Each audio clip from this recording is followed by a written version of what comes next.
I mean, again, he doesn't know who Gabriel is, right? Because he didn't come from an Abrahamic faith. The people of Mecca were pagan. Quran is mentioned, if this book was from other than God, they would have found in it many contradictions. If a book is without contradictions, that has no bearing on whether it comes from God or not. I've had phone books that are inerrant, but I certainly don't think God gave them. That we believe without understanding. The brother asked a very important question, that most of the scholars say that listening to music, watching movies, and most of the television programs, they're haram. So how can we have fun? Let me tell you, brother, at the outset, that having fun is permitted in Islam as long as the fun is halal fun. That the standard narrative has holes in it. The Prophet tells us because Satan or the devil sleeps over our nostrils. Those who oversleep and not pray Fajr on time, Satan urinates in their ears. I really do think Jesus was crucified and that he really was dead and buried. He thought that he was a son of God in the sense that he was specially chosen by God. I think Jesus really did think he was going to be the Messiah, the future king of Israel. I mean, that is, after all, why they crucified him.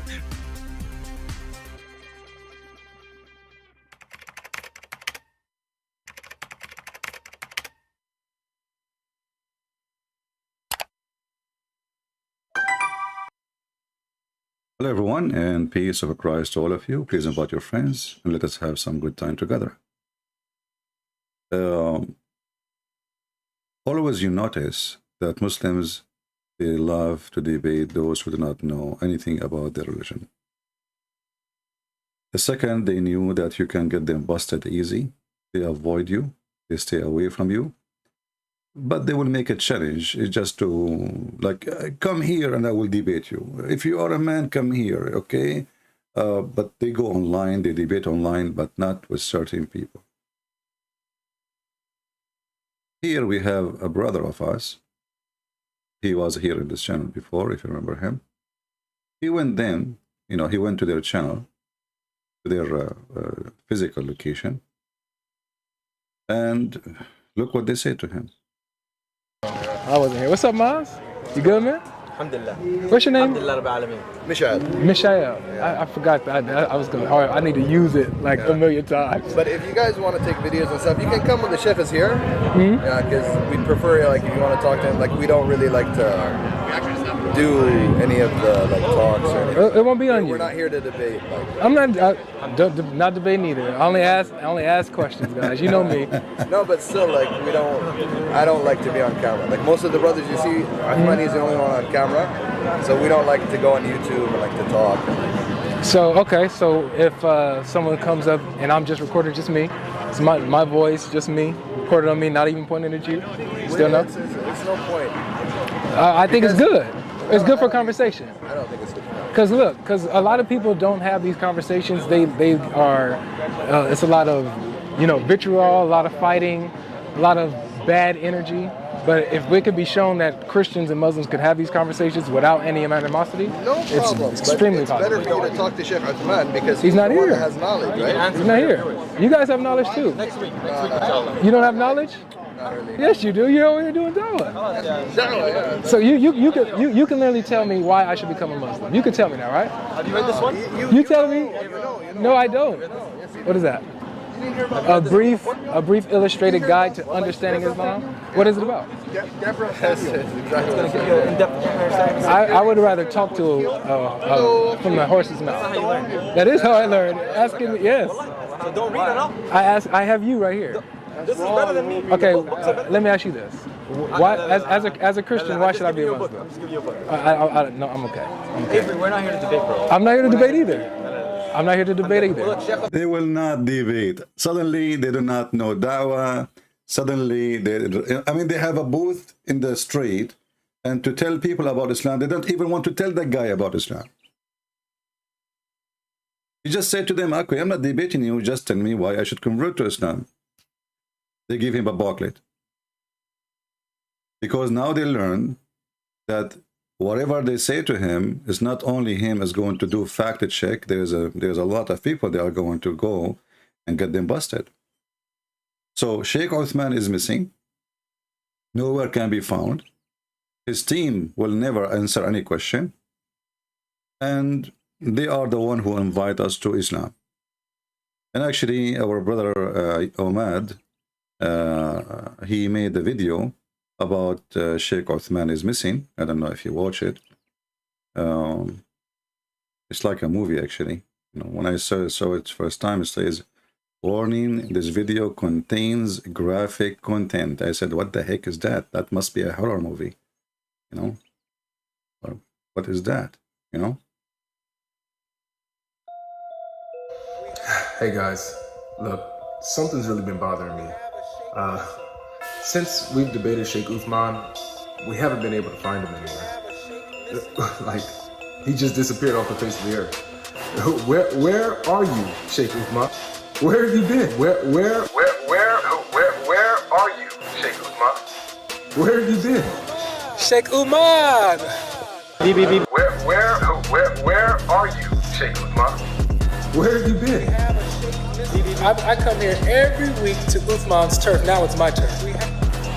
Now it's our turf. It's not his anymore. He's been running for weeks. We have a Sheikh missing. He's been running for weeks. Where are you, Sheikh Uthman? He's been running for weeks. Where are you, Sheikh Uthman? He's been running for weeks. I've been looking all over for you, man. Put his pictures on every milk carton. He's been running for weeks. We have a Sheikh missing. Missing Sheikh. Where are you, Sheikh Uthman? We have a Sheikh missing. Call, dial this number. We have a Sheikh 818. Find your Sheikh. We have a Sheikh missing. Find your Sheikh. That's a good one. Anyway, and you know, they are missing since long time ago. Those cowards don't dare even to say hello to me. And imagine, you know, this, you see, this is what you should do, learn. You know, people, they get upset when I say David Wood, he went there, he did not debate. Yeah, this is what happened. I mean, this guy is not a doctor. I don't know what his education, maybe high school, but he did the right thing and he did fact check, fact check. Very simple rule. Abdul, he says something to you, stop. Let us do fact check. So when somebody have a PhD and he do not do fact check, so what kind of PhD is that? Is it this is what PhD is about? You do fact check. You don't make just on your statement. So all what he did fact check, and he found that everything they are lying is saying is a lie. Very simple. You do not need to be a PhD person. Never take what a Muhammadan he say to you for granted. They lie. You noticed that each time a Muslim he say something to me, and you will see some naive Christian, they say to me, let him talk, let him talk. No, we don't let him talk. We want to check the fact which he said already. He was talking. Shut up your mouth. If you don't like it, go leave. This is not a place where just people say what they want to say. Here we have fact check. If you fail with your fact check, it means you have no fact and you are a liar. We are not here just to talk. Talk is cheap. Talk is useless if none of the talk is a fact. We will open our Skype, and as you see, the Muhammadan are running away from debating us. And I'm glad to see some young Christians, they are doing a good job, and they are learning how to do fact check on the lies of Islam. Islam without lies dies. That's always something you have to put in your mind. So when a Muslim, especially the one who grow a beard, is trying to introduce for you his religion, the number one thing you need to ask yourself, how many lies he said to me in the last 60 seconds? Not 60 years, in the last 60 seconds. They love to lie, and so, you know, Islam without lying does not survive. My Skype is open. If you are a Muslim and you like to join us and prove us wrong, we will do fact check together, and we will see how Islam can function after we do fact check. There is something very simple, you know, about even Christians, you know, when they talk. You know, a Christian, he meet a Muslim, suddenly the Christian, he will start saying what he heard in the church. We are saved by the blood of Jesus. You ask him, okay, what does that mean? He start like, he don't know. You know, he's copy. The same as the Muslims. You know, Muslims are copy paste. There's many Christians, they are copy paste. We are saved. Jesus saved us from he paid for our sin. Okay, what does that mean? He it's like, you know, he died for us. Okay, but what does that mean? So you need to first, before you claim to be Christian, to do fact check on yourself and what you are saying and how much you understand it and how much you are able to represent what you learned. Not just saying words, especially when you speak to people who they are not Christians, who do not know what does that mean.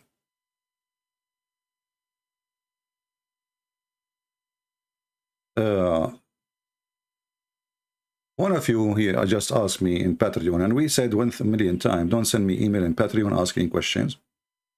We are here. I go almost every day live. Ask me the question. He said, in Ahmadiyya, he said to him, why you don't follow the Sabbath? And, you know, I asked myself, why a Christian himself cannot answer such a question? First of all, are we Jews? Isn't this is the command was given to the Jews? So why you don't say to him, why you don't yourself as a Muslim, you claim that Moses was a Muslim. As long Allah, he gave the order to Moses people to follow the Sabbath, then you Muslims are obligated to follow it too. Aren't you keep saying that Muhammad and Moses is the same?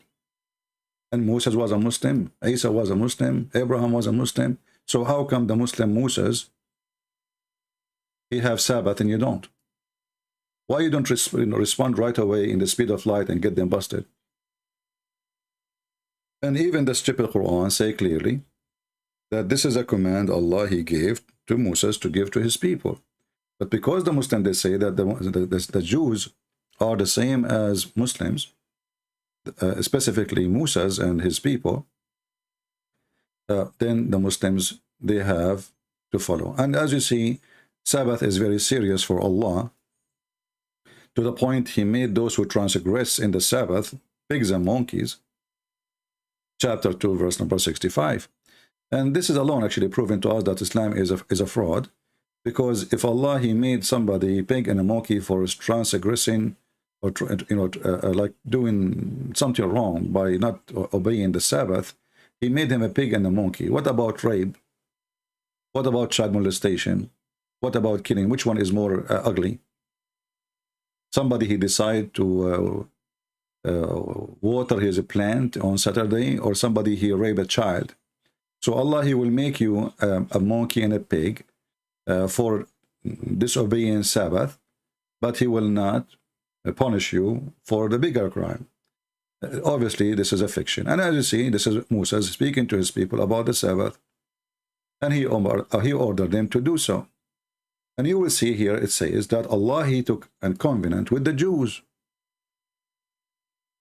So the covenant, even in the stupid Quran, it was a covenant to the Jews. To do what? To follow Sabbath. But the funny is, if we ask the Muhammadan, where is the 10 commandment which God he gave to Moses? We will find that Muhammad himself, he failed in every single commandment. Not to forget to mention that the dummy Muhammad, he claimed that Allah,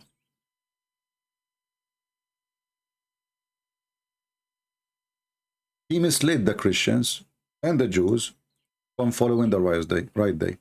According to the stupid Muhammad, the right day is Friday. And Allah misled the Christians, deceived them. You see, it says in Arabic, Adallah. Adallah. You see, the Muslim translate, they say diverted. That's a lie. There's a huge difference between the diverted and Adallah. Adallah means he deceived. You can open a dictionary. And this is the Arabic in the front of you, Adallah. And this is a better translation, which is funny. The same website, the same hadith, different translation. Look here, it says, the Messenger of Allah said, Allah led those who come before us astray. Did you see it? So when a dummy Abdul, he asks you, why you don't follow Saturday? You say to him, well, Allah, he deceived us from following the Saturday. So look what it says here. Allah, he led those who come before us astray from Friday. Saturday, which means Allah, he misled the Jews from Friday, he gave them Saturday. And Allah, he misled the Christians, and he gave them Sunday. So this is what you say when Abdul, he asks you. A person who have no religion, how he question even about Sabbath? What do Muslims have to do with the Sabbath? What do you know about the Sabbath? What a brainwash ummah they are. Now, do we have any Muslim here there to call us? And you will see somebody will ask me the same question tomorrow. Well, you know, how we can answer. You know, and the guy is saying to me, the Ahmadiyya, the Qaidaniya. I mean, those guys, their Messiah, he died because of shit.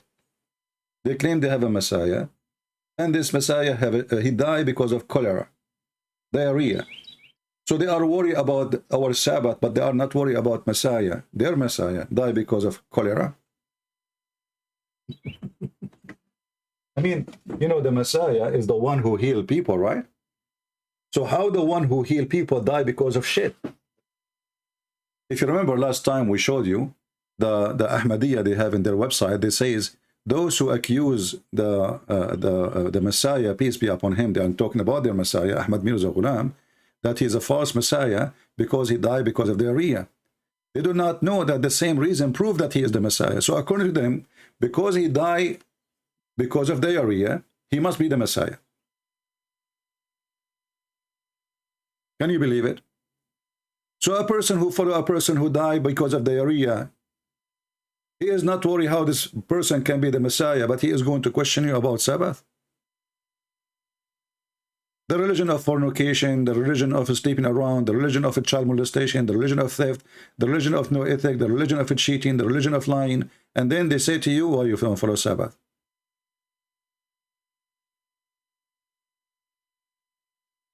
Why the Muslim calendar is short? Because they are using, you know, the wrong calendar. You know, the lunar calendar, it used to be used in the Middle East by all nations, including the Jews. But what happened, Muhammad is a foolish man, as usual. And he wanted to look different. So he took from the Arab, their tradition, he took even the names of the months, like Ramadan. Ramadan is a month exists before Islam, and the name is not new. But Ramadan before Islam was not the same as Ramadan today. The Arab, they used to fix the lunar calendar by adding a few days every few years. And the same until now, actually. Those who want to follow this lunar calendar, they have to do correction. Muhammad, because he's an idiot, and he wanted to be different, he told them that this correction is wrong. Chapter 9, verse number 37. So adding days, which will cause delay of occasions, because you are adding days to the year to fix it. This is from the act of shaitan, according to Muhammad. So look what happened now to the Muhammadan. Because of the stupidity of Muhammad, Ramadan sometime come in December. Ramadan sometime come in January, July, September, October, etc. Every year have to move few days. Why? Because the Syrian Muhammad, he decided to act differently. He don't want this correction. And who is the one who told him to do that? Supposedly Allah. And this is additional proof that Allah is a stupid God, aka Muhammad. How we can celebrate? When is the birthday of Muhammad? The Muslims, they say to you, when the birthday of Jesus, right? They say to you, when was the birthday of Jesus? And then you say to them, oh, we celebrated Christmas, but this is not really the birthday, right? The Muslims, they question, how come you celebrate in December 25th? Well, what about we question, how come the birthday of your prophet? 1 year is in January. 1 year it is in October. 1 year it's in August. 1 year it's in September. 1 year it is in May. 1 year it's in March. When is the birthday of your prophet? Why it became a mockery? Because simply, Muhammad, he created this verse, claiming that this is from his God, and the one who act the correction of calendar is a kafir. This is from shaitan. For us, when we celebrate the birth of Jesus, We are celebrating the occasion. We are not celebrating the date. Because first of all, any date, even if we know the date, is not cannot be celebrated again. Time does not go back. So if somebody is born January 1st, and then every year he celebrates January 1st, in fact, this is wrong, because even the sun calendar have error in it. It's not perfect, and you have to add correction. We have something called lab year, right? Even in the sun calendar. So every 3 years we have February 29th. So you have to add, let us say, if you are a person who live for 50 years, then you have to calculate how many days are added to the year, and then you take them off, and then you will be back to the correct date. But even that date will never be celebrated again, because time does not go back, it goes forward. So we don't celebrate occasion, sorry, the birth date, we celebrate the occasion. When you celebrate the birth of your son, you are not celebrating the date, you are celebrating the occasion, his birth. Do we have any Muhammadan? Who is a brave Muhammadan is not yet missing?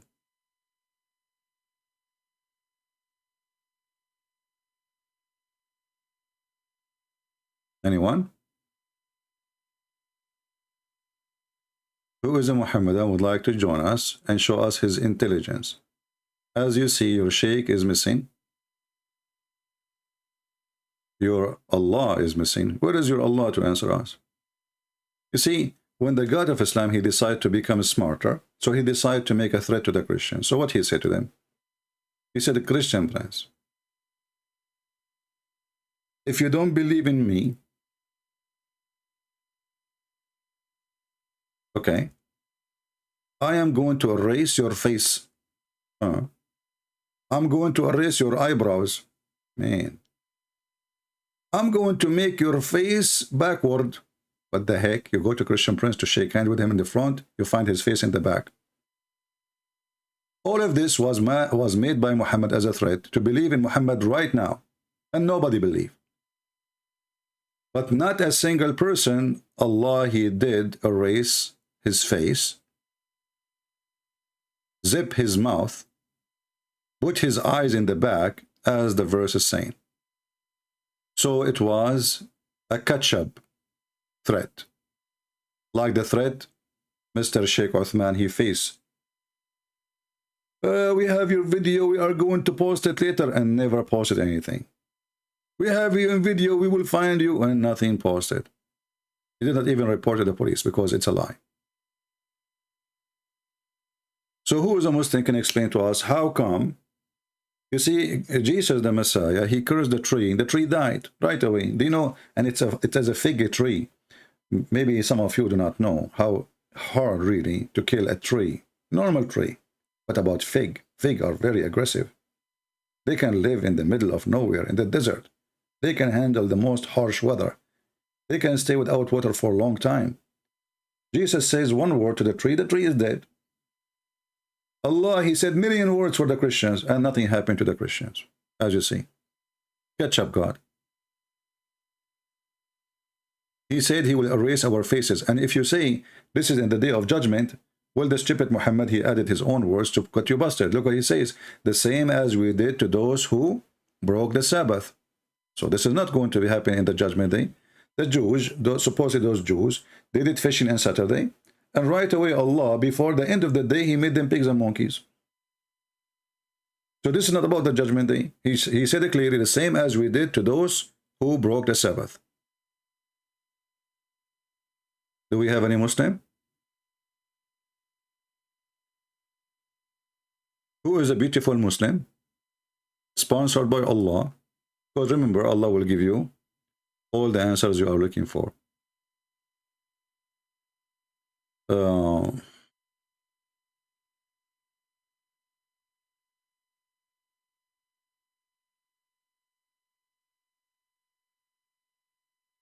I'm receiving messages, I think, from yesterday.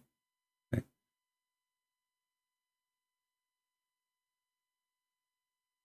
okay, this is a Muslim, but this is today. All right, let's see this Abdul.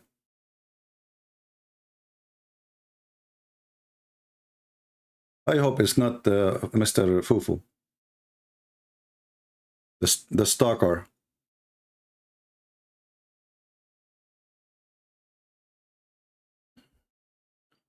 You will notice always that Muslims, they are copy paste machine,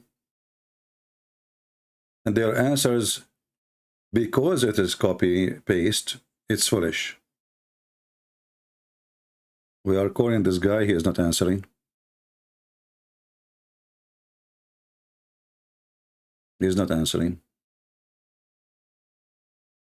Let us see someone else. If you are a Muslim, text me and I will call you.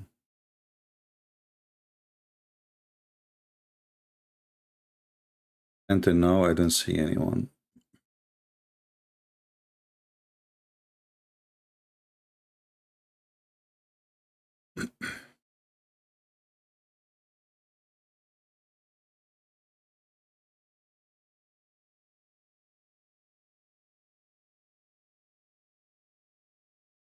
Okay. Well, until we find somebody who is willing to answer our phone call, we will continue. So what is the proof really that Islam is coming from God? As you see, this book is full of false statements, silly statements, empty threat, and illogical against their own religion. As an example. No, this Muslim saying, please call. Let us see.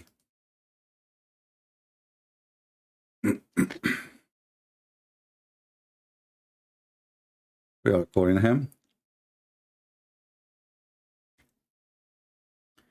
Yes, my friend, you are a Muslim? Yes. I am Muslim. All right, my friend. Are you Muslim? No. I am smart, so I'm not a Muslim. You cannot be smart and a Muslim at the same time. What do you think? Yeah. You're smart. Yeah, your voice is cutting. If you have too many applications, close them down. Huh? Yeah. Yeah, as an example, look with me. In chapter 4, verse number 48, it says that Allah forgive not those who take partner with him. Is that true? Yes, that's true. That's mean all the Muslims who converted in the time of Muhammad, Allah did not forgive them, they will go to hell. Abu Bakr used to take partners, Omar, he used to take partners, all the family of Muhammad, they take partners, but you just say this is true. So how he promised them heaven, the companion, and they are the one who used to associate with Allah. Huh? But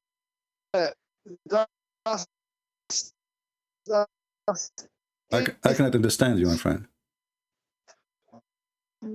no, but if they no, but hear me out, please. If they My friend, I cannot understand the word. I cannot understand you. I cannot understand you. Sorry. I mean, I'm trying, but this is doesn't work. But as you see here, guys, I mean, this is silly. Allah forgive not. The Muslim, they will answer. They will say, oh, this is if you die and you did not repent yet. No. That is a lie. Because all forgiveness have to be done not after you die. To make it simple for you, the moment of death is the moment nothing can be accepted anymore, which means you cannot pray anyway, unless you are a Muslim. They believe, right? Sometime, you know, some Muslim, they say there's a punishment of the grave, but this is not about prayer no more. That's it. You are in the grave. That's it. Your words, your statement, your prayer, your act, already it is there, and you are dead. So when Allah will forgive you?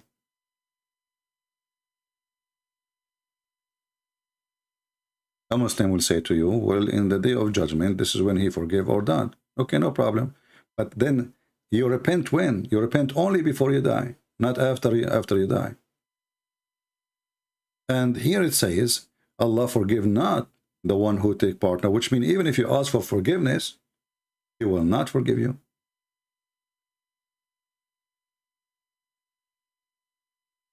Because forgiving have to be done, the acceptance of forgiving, let us say the application, has to be sent before you die. So in order to send the application to be forgiven, you have to send it when you are alive. After you die, you cannot send it no more. And the verse is so clear. And there's more verses actually. Getting this one is more, more clear.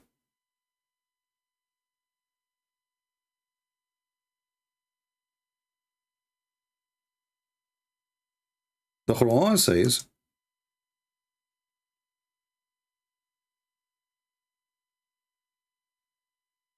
how Allah can forgive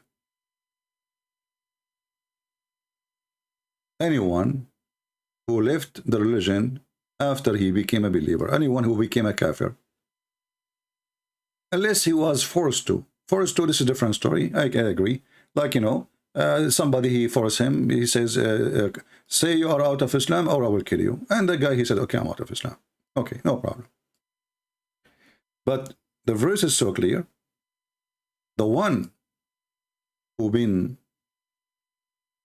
left Islam after he accepted the faith, Allah will not forgive him.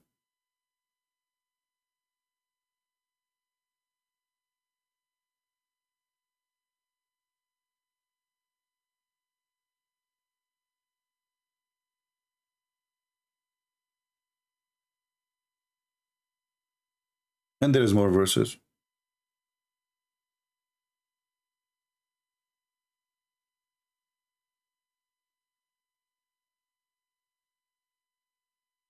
Any Muslim?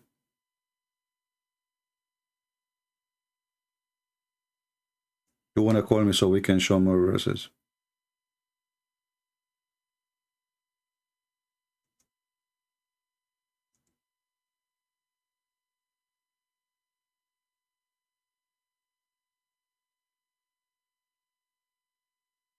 Anyone?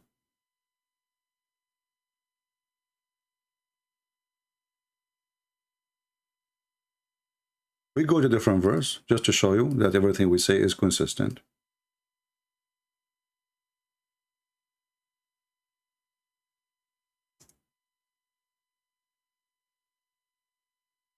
And I hope you guys are taking notes. Chapter 3, verse number 19. It says clearly that those who became kuffar after they accept Islam, there's no repentance for them.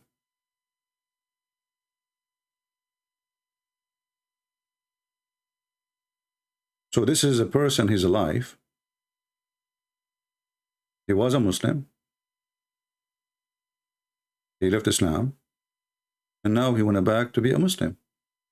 The same as this guy, with his name, Edward, the funny guy, idiot, attention seeker. So he was a Muslim. He left Islam, make fun of Muhammad and the Quran. And now he became a Muslim again. But the donkey, he do not know that the Quran made it clear that no repentance is accepted from him. And this is clear in front of your eyes.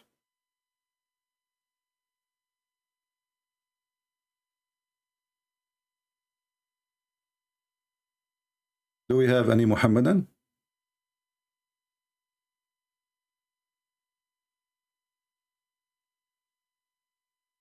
The verse we are showing you, this is chapter 3, verse number 90. Let us put them next to each other so you can... This is the one, it says, the one who leave Islam and come back to Islam,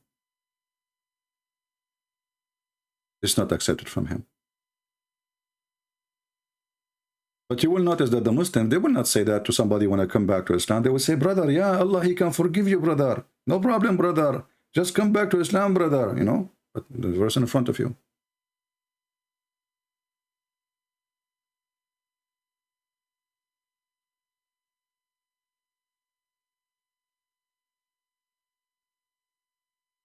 Any Muhammadan?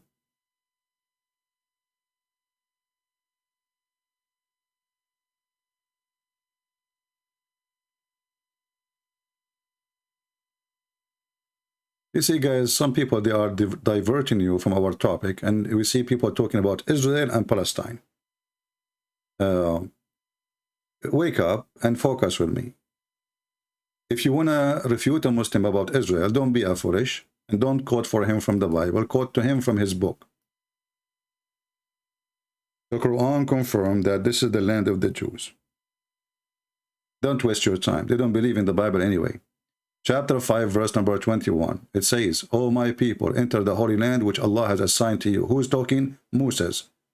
End. That's it. Focus. Learn. Get them busted. They are stupid, are you? When you quote verses from the Bible to show him that he is wrong, I mean, how smart you are. This guy, he don't believe in the Bible. But when you show him from his stupid book that he is wrong, then what he will say? He will say that the Quran is weak. The Quran is a lie. Learn. When Muhammad himself, he says that the one who built Jerusalem is Solomon, the son of David. Can he refuse that?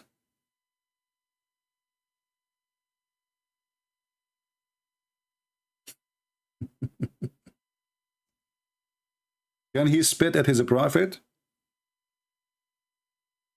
Can he?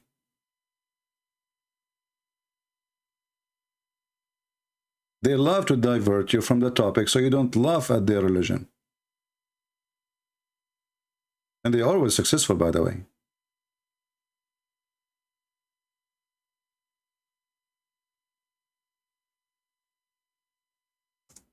Do we have any Muslim? And any Muslim will try to divert us from our topic, but will block you. You want to call, call. You want to focus with us on the same topic we are talking, you are welcome. You want to start speaking about the city of Palestine, which is not even mentioned in your book, we will get rid of you.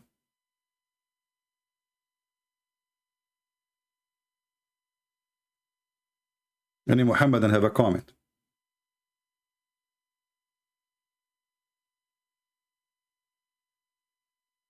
Anyone?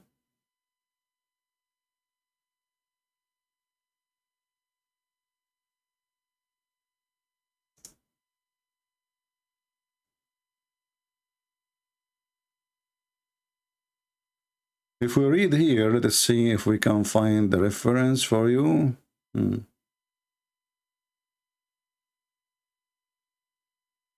Let us see.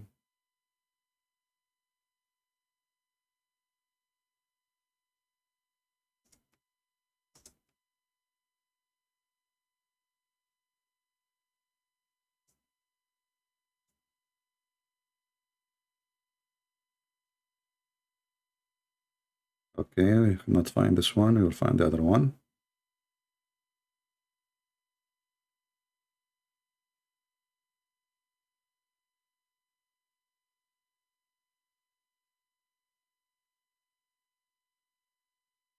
The problem always of those people who debate about the religion, most of them, they are copy-paste, preoccupied brain with answers. They don't have their own answers and they don't do their own search. Remember always, when you speak to a Muslim, you are speaking to a Muslim person who hates your book and you don't accept it.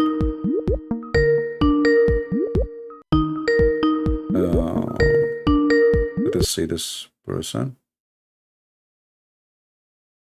Hello? Hello? You have a very bad noise in the back. I can't hear you. Okay, now I hear you. Go ahead. Yeah, this is Joseph from India. Okay, Joseph. I have some questions about Islam. Hey, my friend, why you said to me in the chat you want to debate me? No, it wasn't me, CP. Was what? It wasn't me. Let me see. I don't know. I saw a chat here. Okay. Oh, not you. Sorry. Okay. All right. Can I ask? So you are a Christian, Yeah, I'm a Christian. but don't you know we take only calls from Muslims? No, but actually, I wanted to know something about Islam. That is why I wanted to Okay, give me the ask you. question So, first, please. And remember, please, you know, we have time for Christians to call and time for Muslims to call. What is your question? okay, so my first question is: I was going through some websites where I found out that Al Tabri says that Jesus was crucified. Is it right or wrong? Is it right or wrong? And my second question is: does the word nikah ever appears in the Quran? Nikah? Nikah. The word in the Quran appear, yeah, but as like inkahu, you know, which mean an order, you know. It's the same word, Okay. but it's an order, yeah. And nikah does not mean marriage. Nikah mean to F. This is why the Prophet, he said, when your wife, she have menstruation, do everything with her except nikah. You know, if nikah mean marriage, well, she is your wife already, so what marriage? So when your wife, she have menstruation, do everything except the nikah. And then about the interpretation of the Messiah being crucified or not, the Muslim, they have tons of books, and they themselves confused because simply the Quran says they are not sure of what happened, and Allah will judge between them in the day of judgment. Okay. Okay, that's all. Okay. Yeah, and nikah. That can you give me the verse and the chapter, CP? Well, let us see the hadith first. This is because this will help you better.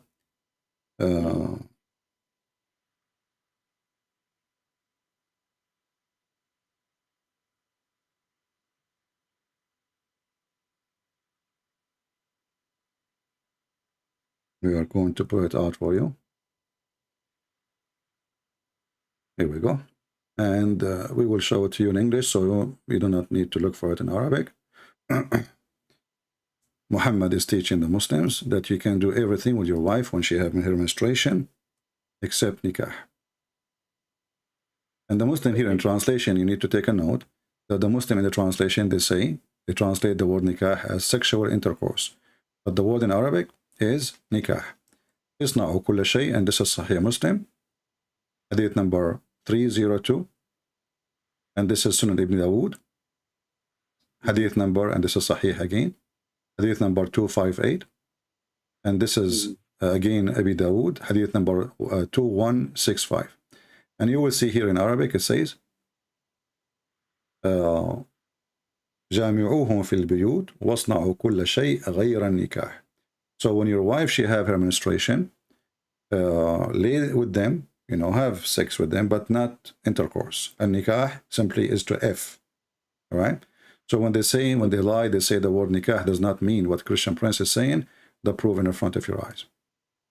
And about the Quran mentioned that many times. As an example, when Allah, he ordered them, according to the Muslim, to get married, he did not say to them, marry. He said F, F2, F3, F4. And if you could not afford it, then you F1. Chapter 4, verse number 3. Chapter 4, verse number 3. Okay. Yeah, the word there is inkahu, which mean to F them, F2, F3. And you will see the Quran did not start even with 1, start with 2 and 3 and 4. And then if you could not afford it, the word here tadru, the Muslim, they justify it as you cannot afford all of those, then you go for 1, which means the good Muslim is the one who have more in his house.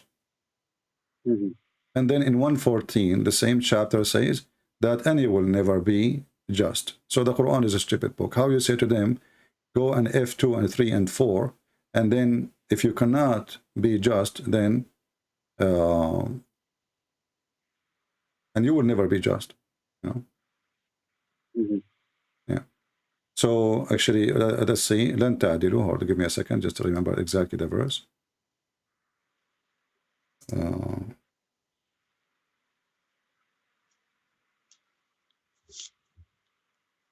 Yeah. See, actually, 4:129. So chapter 4:3, it says, do F2 and 3 and 4 if you can be just. And then chapter 4, verse 1 to 129, it says, and you will never be just.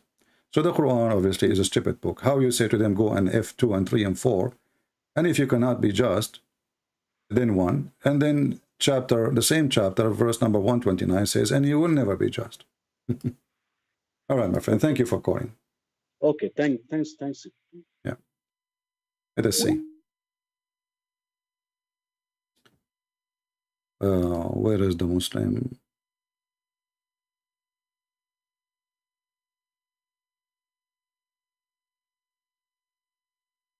Let us see this guy. If you are a Muhammadan, text me, please, so we can have some of your great knowledge. We like to speak to smart Muslims because they are rare. I'm trying to call this guy and it doesn't work. Okay, well, this person is not working. Any Muslim? Anyone?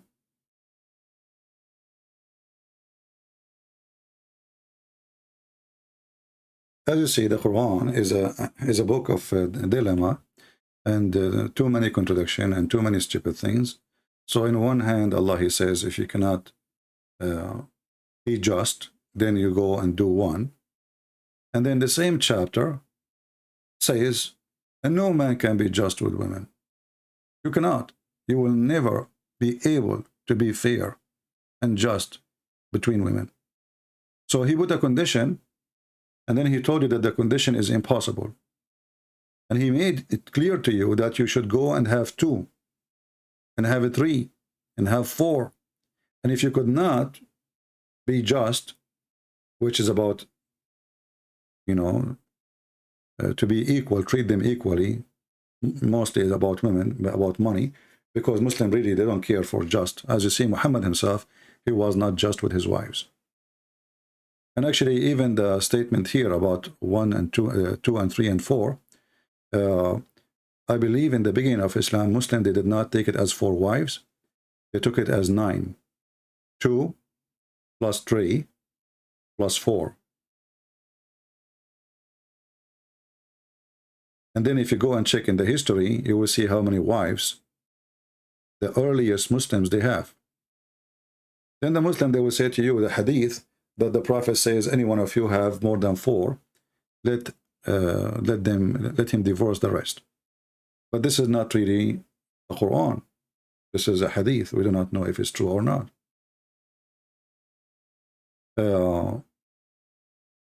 Don't you find it very strange and very stupid to say, go and do 2? Let us say this is marriage, as the Muslim they claim. How you can marry 2? You go marry 2? Like what? Like, is that like in a store? You grab 2 from the shelf in the same time?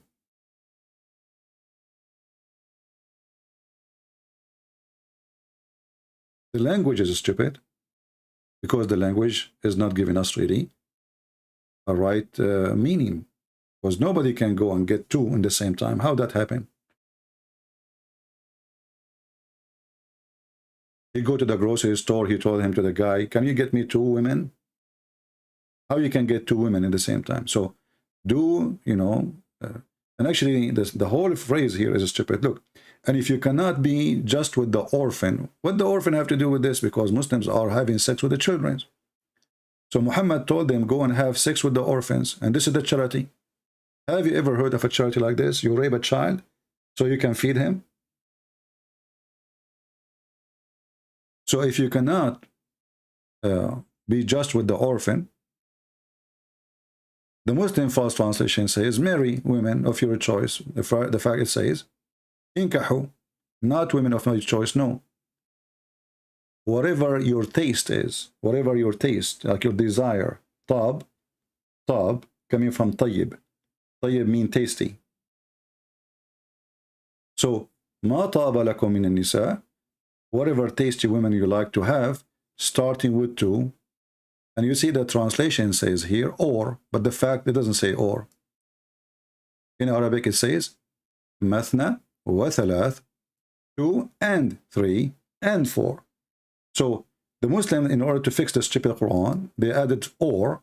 In fact, it says and that will make a huge difference, because if it's or, then the number is correct. 2 or 3. You cannot have 2 and 3, you know. He didn't in the number, but think about it. 2 or 3. 2 or 3. But we can make it 2 and 2. That was still 4. So what is that? This is silly. So 2 or 3 or 4. But in the Arabic, nowhere it says 2 or 3 or 4. It says mathna wa thalath wa ruba'. And here, if you go and change the translator, let's see. This is Yusuf Ali. Let us see different translation. Itani. Same false translation.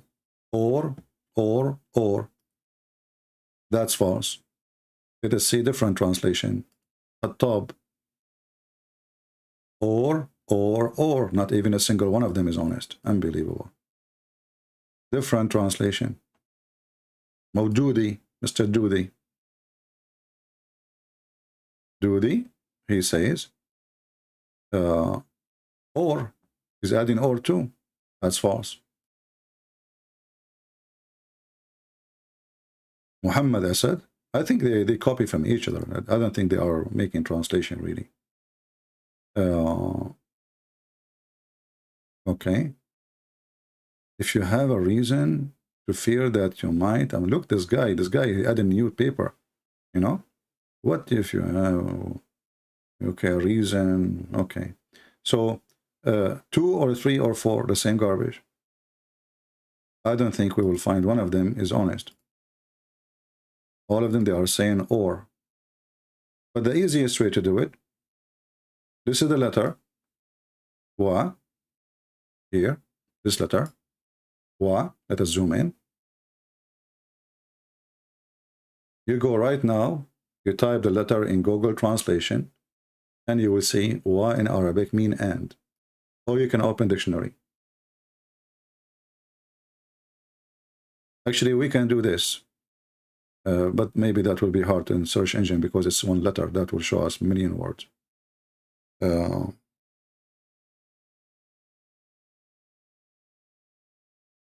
will use Google Translation, peace be upon him.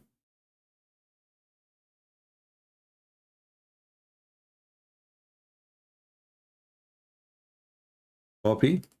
We go to Google Translation. And we insert the words. Why is not pasting? Where is the paste? Maybe I did not copy there. Let us go again. Okay.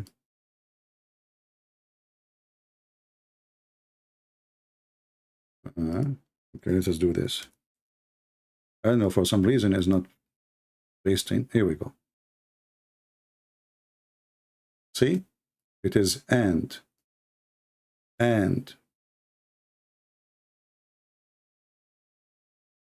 Not or. They lie. Because if they translate it correctly, that will cause a problem. Or that will make it 9. Because 2 and 3 and 4 is not the same as 2 or 3 or 4. And remember, Islam without lies dies.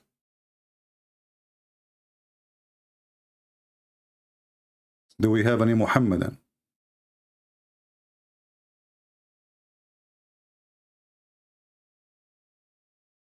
Don't forget to share with your friends, those who they are waiting for us in the Christian Prince. How many times we say to you that any channel of mine, it can be disappearing any second.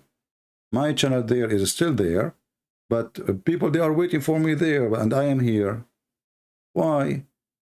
We told you a million times, always you can check in Patreon/Christian Prince. The video I posted last is where I'm going to be. Very simple. Subscribe there. Even without subscription, you can see it. But, talking to the walls. Or maybe people are so lazy, they don't even want to move their finger. Like, I go to Patreon, no way. No?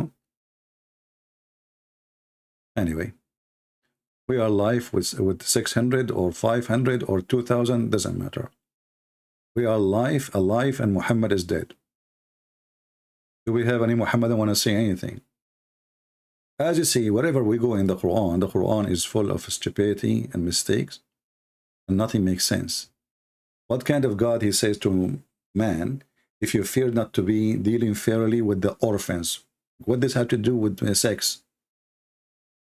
Then go and F2. So why Allah did not say to Adam, let me create for you 2 Eve and 3 Eve and 4 Eves? How Adam was satisfied with 1 Eve? Maybe Eve at that time was so hot. Maybe she have 7 breasts.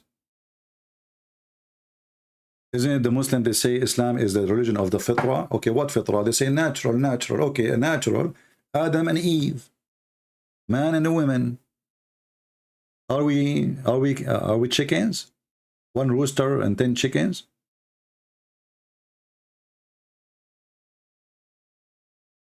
And why Muhammad he have all those wives if Muslim can have only 4? Oh, Muhammad he have a privilege. Well, how come his privilege is about his penis? Muhammad is not going to be a happy prophet if he have 4 women like the rest of the Muslims? And then we find that the wives of Muhammad, they are fighting, pulling the hair of each other, breaking dishes.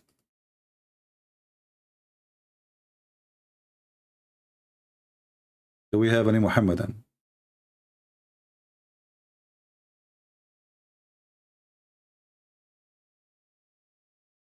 Any Muhammadan? I'm thinking to convert to Islam and get my share of women. And then I leave Islam. And then convert to Islam. Each time I feel like, I want to have some more women, I convert. And the Muslims, they say to you that the Christians are jealous from Muslims, which is very funny. We can be Muslims by saying 1 sentence. What jealous? I mean, you see how easy? Like I can be jealous from, let us say, a person he loves money. He can be jealous from somebody is very rich. Well, he cannot be rich like him by just being jealous, or saying a statement. In the case of Islam, I can all the jealousy you're talking about, I can get what you have, which is nothing, by the way, because what do you have? Having 4 wives is not a privilege, really. It's a stupid thing. This is a curse. 4 wives, 4 mother-in-law, 70 kids. You will live like a donkey.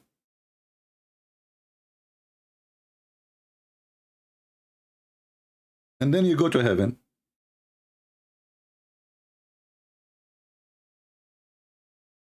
And what you do in heaven? You are holding your penis all day long. You don't even have time to drink water.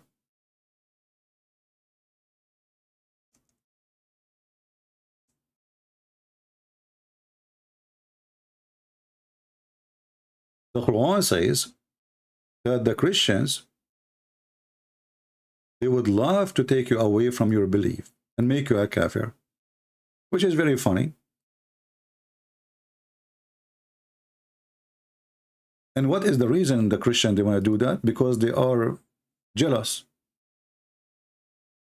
Have you ever heard of a stupid, reasoning? Like, let us say they want to deceive you, okay. Let us say they want to, they are lying to you, okay. But because they are suffering from envy,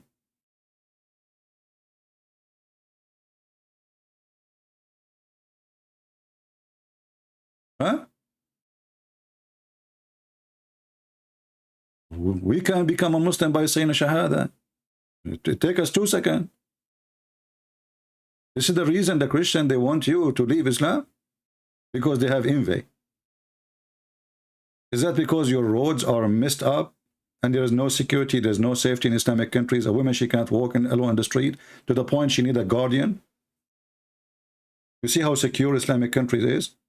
A woman, she cannot be safe in the bus, even if there's 1,000 men, because they will molest her.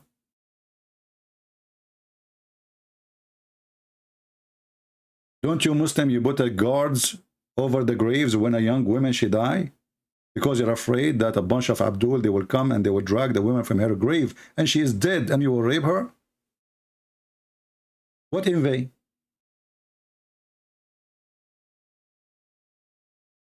Your children have no education. Go to the Middle East. You go inside university, you will find 60%, 70% of the students, doctors, engineers, lawyers are Christians. What is the Muslims? They are the majority of the population. We have envy.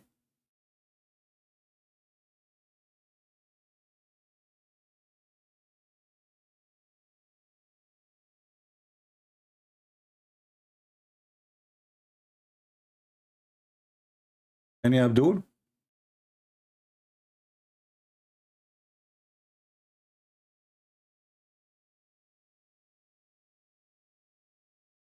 Not in your country. Option, what is your country, my friend? What is your country?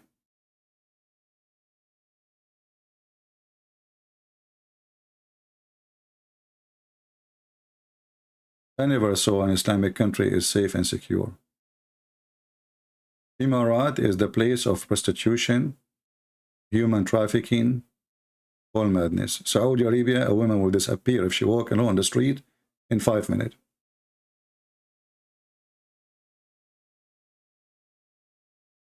There is Syria. Syria is more horrible. Syria now, they kidnap you just to take your money. Syria. Look what this guy is saying. Syria. Good luck with that.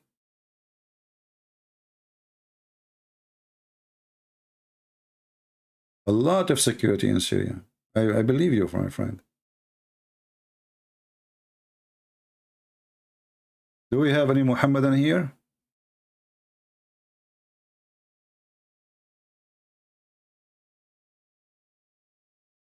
Any brave Muslim would like to call us, join us, show us something good about Muhammad? We can change topic for you.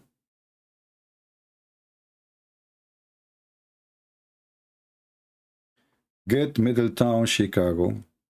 Yeah, but you cannot compare Chicago, even if you claim about Chicago, to anywhere in the Middle East. Middle East, they kidnap you for reasons very extreme. Like in Chicago, you might find 2 gangs fighting over drugs. They don't go and just get a guy walking in the street. In the Middle East, no. In the Middle East, you walk in the street, somebody look at your eyes, you look at his eyes, right away you have a fight. Roosters.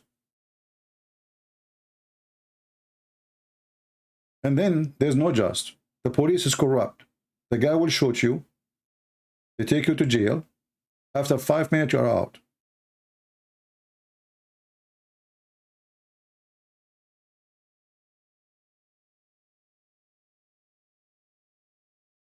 My friend, option select. Your country before war is no better. Because if you are not kidnapped from the terrorist, you will be kidnapped from the government. Give me a break, my friend. How you can have security if the security themselves are the one who will kidnap you? We know all the laundry of the Middle East. All of it. Open your mouth, speak one word against your government. You and your family will disappear. And you are telling me you have a security?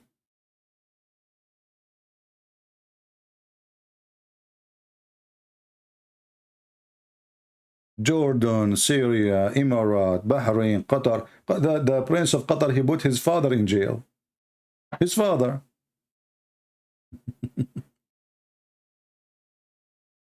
And the king of Jordan right now, he stripped his brother from his rights. The Arab, we know what the Middle East is.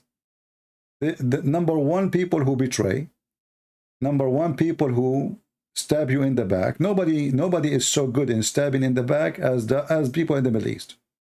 Not Middle Eastern, you know. If you go to Israel right now, 95% of the crimes is in the Arab territory. And I challenge anyone to say to me, I'm lying. Arab territory. Drugs, prostitutions, kidnapping, killing, theft, you name it. In the heart of Israel.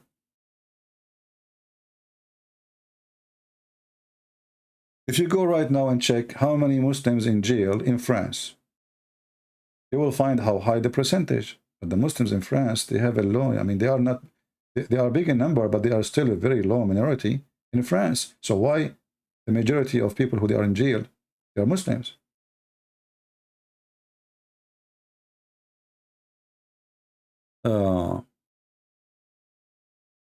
For sure, religion have a huge impact in the behavior of a human being. And Islam does not teach you to be decent. You know, when Muhammad, he says a man, he can lie to his wife, and the wife, she can lie to her husband. What kind of a society we are creating? The whole society lie to each other. This is why, you know, people, they ask me, what do you think about Middle Eastern? I say, I'm the last one to shake hand with Middle Eastern people. For sure, there is exception. But generally speaking, they are lying people. They are hypocrite. And not only Muslim, by the way. Muslims, Christian, doesn't matter. The whole culture is corrupt. You go to a person, you visit him, hey, they give you a hug, how you doing, we miss you, and even they kiss you, by the way. And then the second you leave, they start talking about you, about your wife, about your family. I mean, they rip you apart. This is the Middle East. And they are so proud. Each one of them, he thinks that he is coming from heaven. They are the highest, like, look at the American, disgusting American. Look at the European, man. Those European are disgusting, you know. And then you look at them, you see nothing but a piece of shit. Your street is full of garbage. Your government is corrupt. You yourself is a thief. You take a bribe if you can. You cheat on your wife if you get opportunity. As soon you give him opportunity. Like a Middle Eastern man, he go overseas. The company, they send him for a job. Okay? The first thing he do, he go to nightclub. Finally, he's free. But they are the one who say the name of Allah and everything that inshallah, mashallah, alhamdulillah, nobody mentioned the name of Allah as they do. But they are number one cheaters in the world.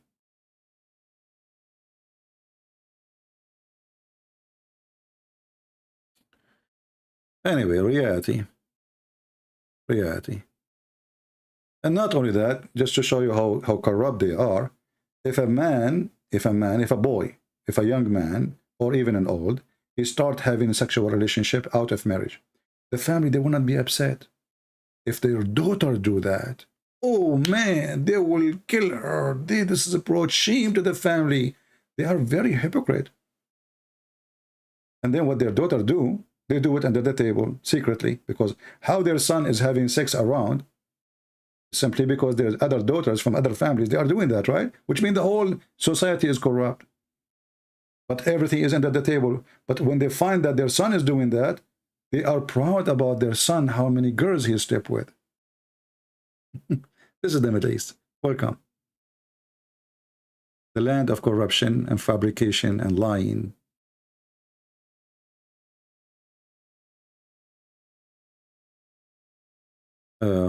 You know, at least in America, if a guy he have a girlfriend, he say, I have a girlfriend. They do, you know. There, everything is under the table. They drink alcohol. A'udhu billah, a'udhu billah. The second you give them a, you know, like a closed door and nobody knows, like a guys who drink, the party started. Drugs, hashish, prostitution. They bring one girl and 10 guys, and one after one they sleep with her. Go learn. And then they school you about the ethic in the Middle East.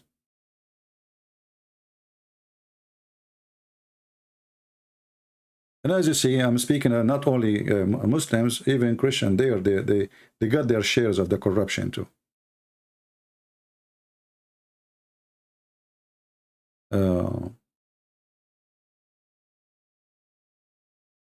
Do we have any Muhammadan?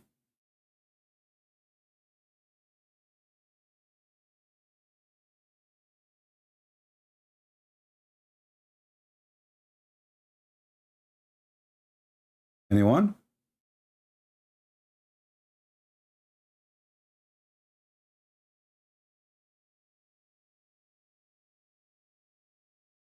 And you know why they will act good if their prophet was a corrupt man? He went to his own son's house when the husband is not there, and he flirted with the wife.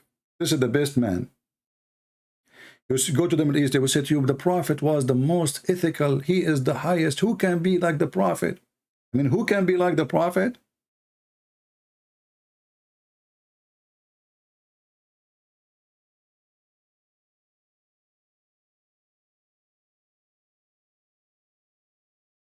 Do we have any brave Muhammadan would like to say something to us? Good.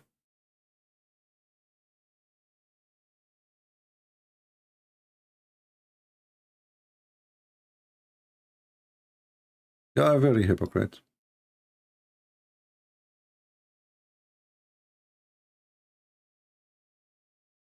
Any Muhammadan, Mayday, Mayday. If you call us my friend and you defend your religion, Allah will increase the numbers of the virgins you will receive. For you are doing jihad. You will get extra virgins, and even their ass will be bigger. Like the normal ass is 1 mile. How in the world the prophet, he promised them 1 mile ass women? And what does that mean? So the Muslim, like there's some hadith says the man will be 90 kilometers tall, and the woman, she will be 30 kilometers high. Some hadith says that he will be the same as Adam. I remember once I was doing a seminar in the Philippines, and I was showing a hadith where it says that in the day people, they go to heaven, the Muslims, all of them, they will look like Joseph. All of them, they will look like Joseph.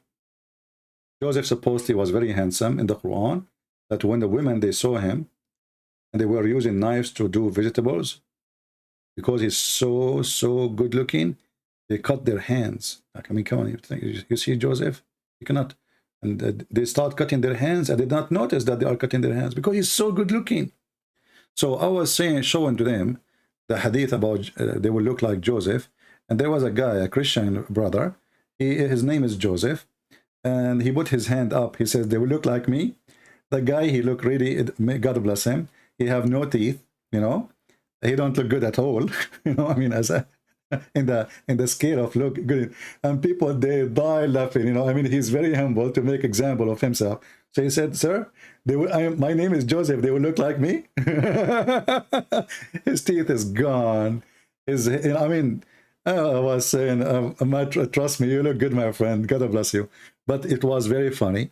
All of us, we will look like Joseph. All of us. I mean, can you believe how stupid this heaven is?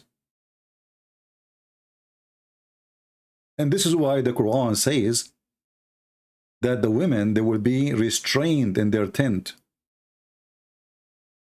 Why? Because if they get out, all men look the same. How they will know which is the husband? You know what I mean? So they have to be restrained inside the tent. You see here, the translation says, this is false translation. It says they will be restrained inside their tents. Because if your wife, she get out, how she will find you? All the men, they look the same.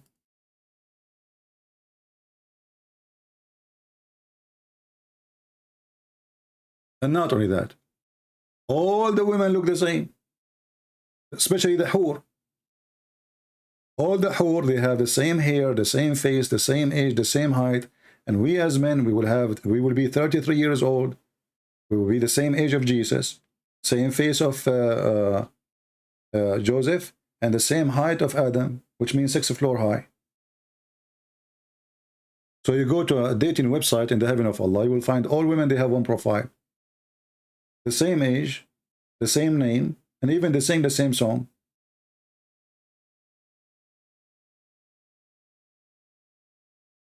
And you know, if all the women, they look the same, so what's the point of having many of them? What's the point of changing the women? If she is the same, it is just a copy. And all of them, their name is Hur. So you say Hur, all they say yes. No, I talk to you. Yes, sir. You said Hur. All of us, we are Hur.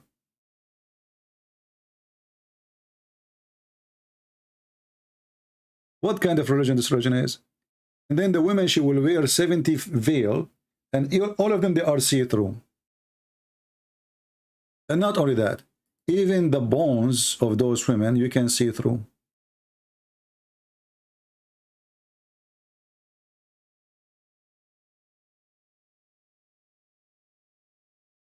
Which is very ugly. Imagine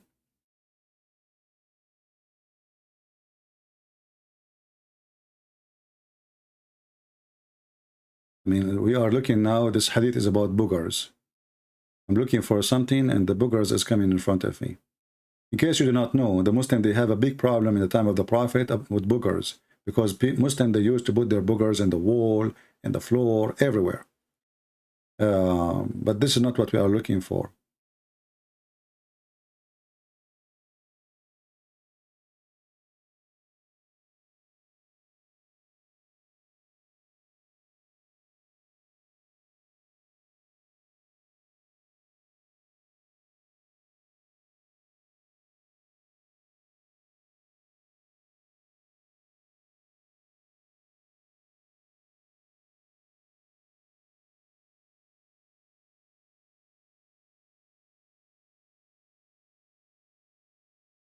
Okay. So look at this hadith here.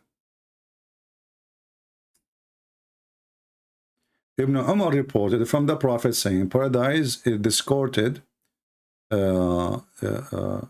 decorated for Ramadan from the beginning of the year till the following year. Have you ever heard of a stupid thing like this? Well, how you decorated from the beginning of Ramadan to the coming of Ramadan? Because this means you did not change the decoration. Do the decoration of Allah will be ripped by the wind and we need to replace it? LED light is burned. When the first day of Ramadan comes, a wind under the throne blows some of the leaves of paradise. On the middle, with the bright, large eyes, and they say, who is the one, the Medians, sorry, the Medians, the Hur, with big, large eyes, and they will say, my Lord, appoint us a husband from among the servants whom you shall be happy with, and who will happy with us. This is what the women, they do every Ramadan in the heaven of Allah under the tree. They sing the same song. They are horny. Please Allah, appoint a husband for us. A man, he will be happy with us, and we will be happy with him.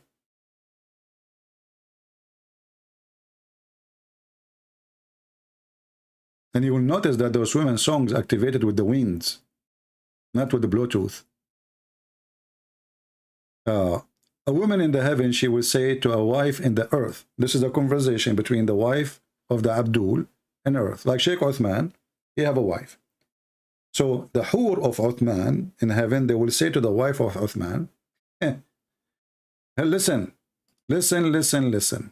okay? Listen.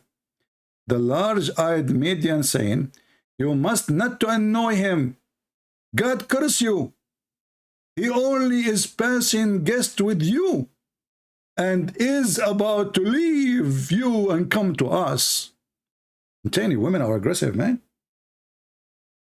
So those are the Hur saying that to a married woman, and she is a Muslim in earth. Stupid you. Don't annoy him, okay? He is for us. He is there temporarily. This is what Muhammad was busy with. Telling fiction, stupid stories. And those people, they are, the women are fighting over me. That's good. So good to be true.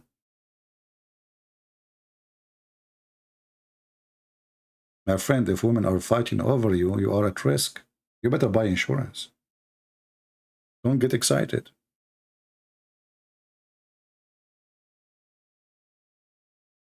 Any Abdul?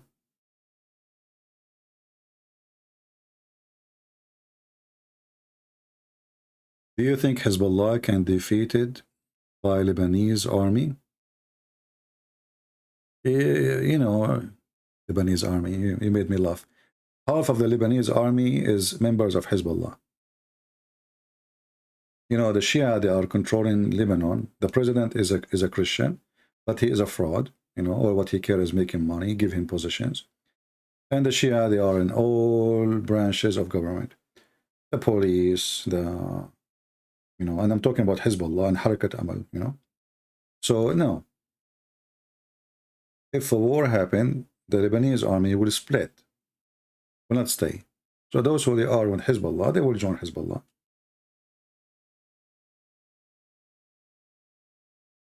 The only one can defeat them is Israel. And if the Christians decide to go to war, they can defeat them too. But the Christians, they are divided. Do we have any Abdul? Anyone? I'm waiting for my package, the one in heaven.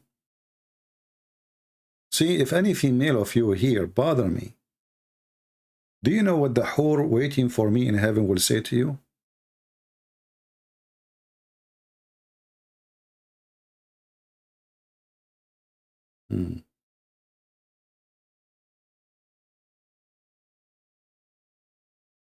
Hey, Sahih Christian, how are you, brother?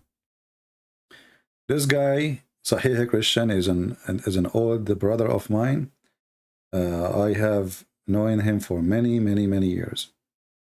And he used to come to my chat room almost every day in Paltalk. So we have long years. You know. A great person. But as long as you are here, Sahih Christian, let us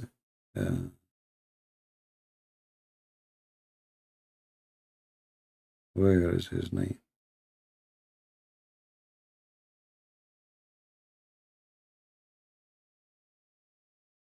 Here we go. You are a moderator. Do we have any Muslim here?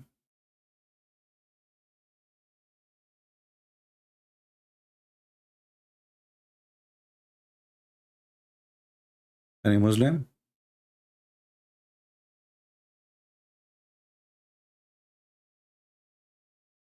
Who is a Muslim would like to introduce Islam to us? I'd like to join Islam. Anyone?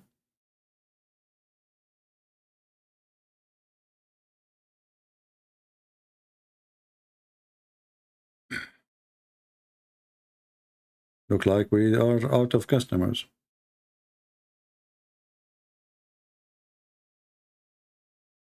Zainab, call you? Well, you have to text me, Zainab, so I can call you.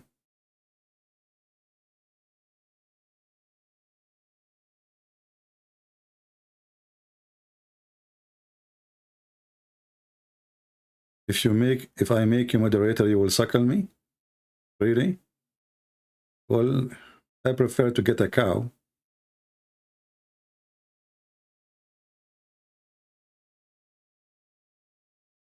Any Abdul?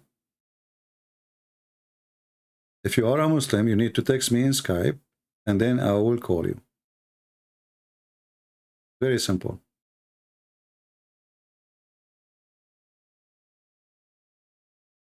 Anyone?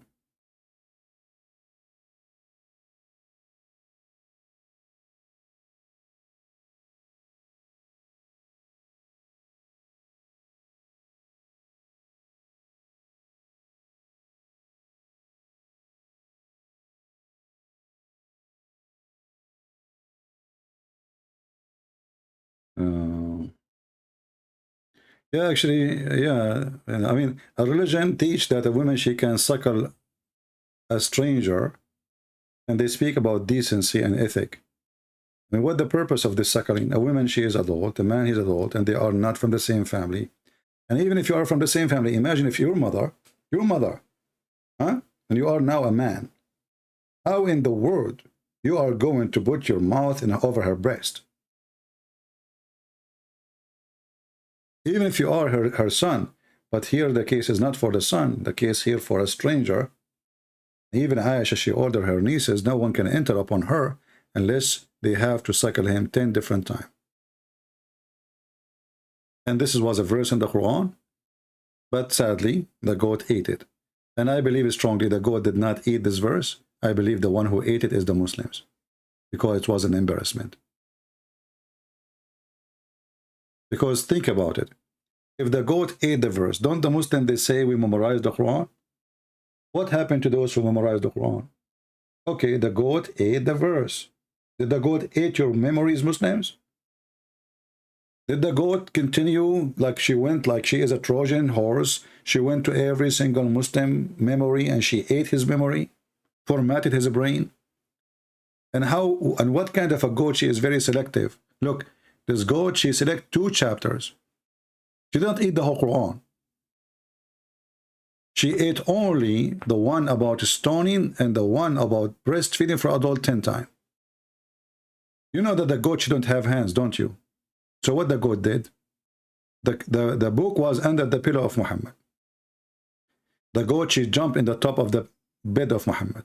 She flipped Muhammad from the bed. She jumped him. Muhammad is dead. Muhammad fell down. And now the goat, she grabbed the book from under the pillow. And then the goat, she opened the cover by her mouth. And then she have a very long tongue, my friend. It's very wet too. She start flipping pages, reading, flipping pages, reading. Not this one. Flipping pages, reading, flipping pages. Stop. Oh, we found this one. Breastfeeding for adult. This is the one I need to eat. And she start eating. And then she flip again. Reading, flipping, reading, flipping, using her tongue, flipping, reading, and then she found the verses for stoning to death. Oh, stop, this is the one I want. She start eating it. Have you ever heard of a funny, stupid story more than this? And as long as the Muslim, they knew that the verses, and they knew the verses, and knew that the verses was there, well, just add them back. Put them back. The goat ate the verse. Okay, what is the verse? The goat knows best. And the funny, they go after the Christian, they say to them, your Bible is corrupted. My friend, have you ever heard of a Bible eaten by a goat? Imagine the Christian says that Jesus, he gave us a Bible, but the goat ate it. And the funny, they say to you that the Quran is protected by Allah. I mean, a goat did beat Allah. It's a goat, meh. It's not even a cow. I mean, if a cow, I would say the Hindu behind it. It's a goat. Meh, peace upon her.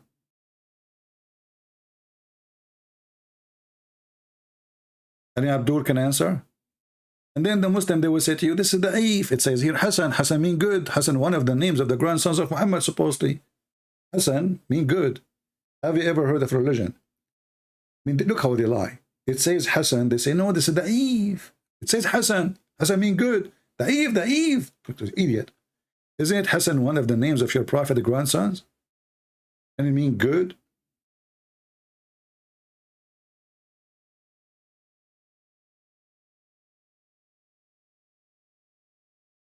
And you know what? If I know this goat, I will shoot her in the head. Because of her, we lost one of the most funny verses ever in the Quran.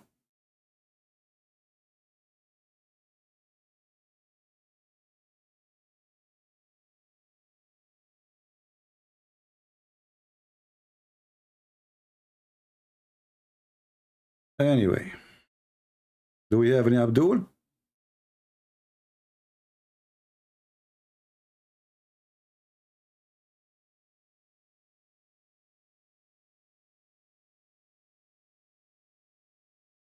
Anyone? Israel, Mujahid, Christian Mujahid International, why Pakistan call himself Palestinian? I didn't know what this conversation is about.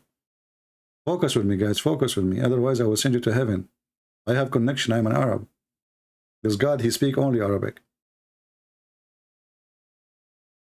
A Muslim, by the way, if you want a translator to translate your prayer for you, because Allah is stupid, he don't understand your language. I mean, how in the world you speak to him in Urdu, and he is not a person who speaks Urdu? Adam, the first man, when Allah created him, he spoke Arabic.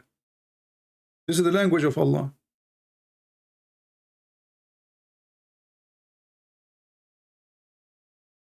Any Abdul?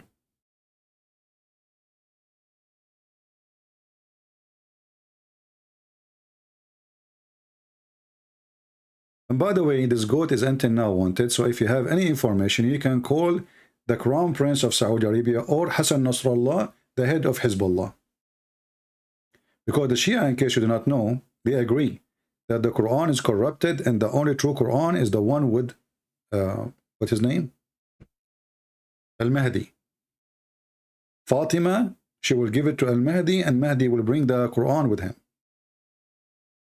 Quran of Fatima is the only correct one. You ask them what is the Quran is, they say it's hidden. Everything is hidden in Islam. Like Hassan Nasrallah. Where are you, Hassan Nasrallah? He's hidden. Death to America, death to Israel. You don't even dare to put your head outside. And he claimed he have 80,000 or 90,000 fighters. But yet you're rat, you don't dare. After 90,000 fighters, you don't dare to put your head out in the air.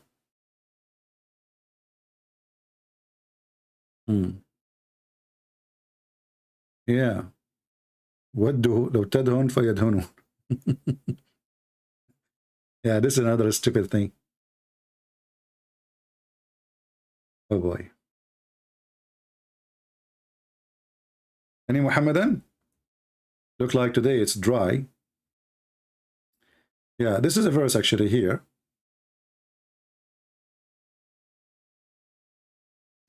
Which is very funny. The Muslim, they translated this Arabic here. They wish that you should compromise between two brackets in religion and courtesy with them, so they too would compromise with you. But look at the stupidity and look at the dummy statement. But isn't Muhammad, he compromised everything? You ask the Muslims, why Muhammad did not forbid drinking right away? They will say to you, he have to compromise slowly, slowly. You know, you cannot say to people who smoke right away, stop smoking. This is a compromise. People, they go to the mosque and they are drunk. Did Muhammad forbid them from drinking? No. He said, don't go to the mosque when you are drunk. He did not say, don't drink. Don't go.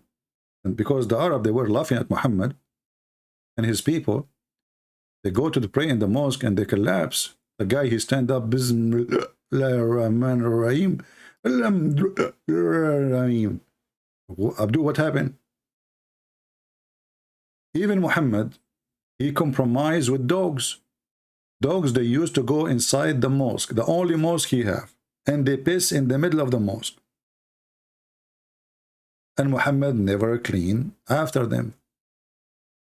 Never even shout at them.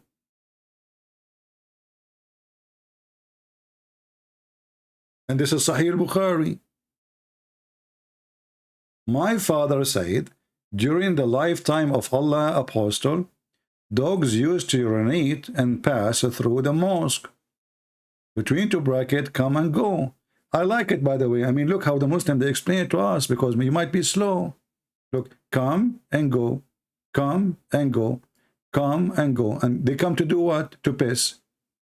And they come back to do what? To piss. So the mosque in the time of Muhammad was the bathroom of dogs. And Muhammad never sprinkled water over it. Do you see it?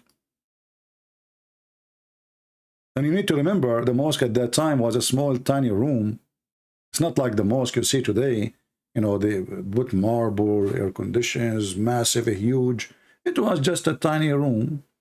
And the dogs, they go, they lift their leg up, and I don't know, they are pissing over who? Because dogs, they like to piss over something. You know? They don't just piss in the road, like, you know, they have to find like a can, a tree, a leg, you know, maybe the leg of Muhammad. So they go in, they piss, and they go. And then what Muhammad do? He never sprinkled water. Do you see it? Do you remember what Jesus did? When some Jews, they were buying and selling, just buying and selling. They are not pissing. He said, you made the house of my father a bazaar. He flipped the table on them. Muhammad, dogs go. Actually, there's a hadith about a Bedouin. A Bedouin man, he come inside the mosque and he unzip, zip. He grab his penis and he start pissing. The Muslim, they want to say to him, stop. The Prophet says, let him finish, let him finish. Do you know why? He's a Bedouin. That means he have a big tribe. And if we stop him, he will have a problem. So Muhammad compromised. He cowered.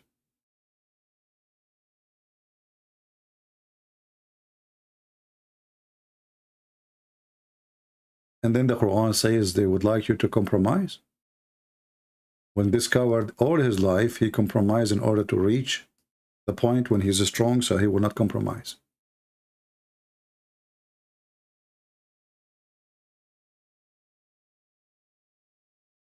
Let us see, I'm trying to find the hadith.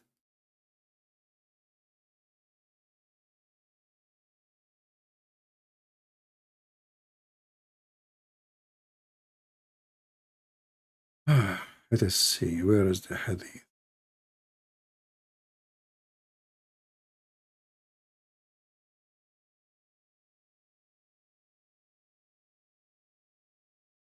You know, there is a website, they say to you, the benefit of the man who piss in the mosque. The benefit, I mean, guys, can you believe it? Look at this. فوائد من حديث الأعرابي الذي بال في المسجد. The benefit of the man who piss on the mosque. The benefit.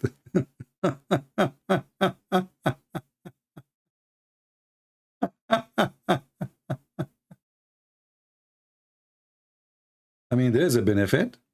You know, there's a benefit from that. Even this one, they praise Muhammad for it. The guy, he piss standing inside the house of God. And Muhammad did not prevent him from doing that. So what happened to Muhammad? Later, he killed anyone who don't agree with him. At this point, Muhammad was a fufu. Cat. Anyone can bit him. As soon he gets strong, he will rip you to pieces. This man is a fraud. A person who has jealousy for the house of God, he will have a jealousy for the house of God. It doesn't matter if he is strong or weak. It doesn't matter if you have an army or not.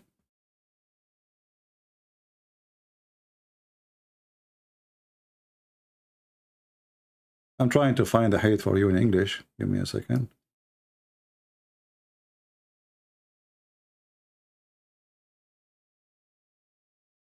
Here we go.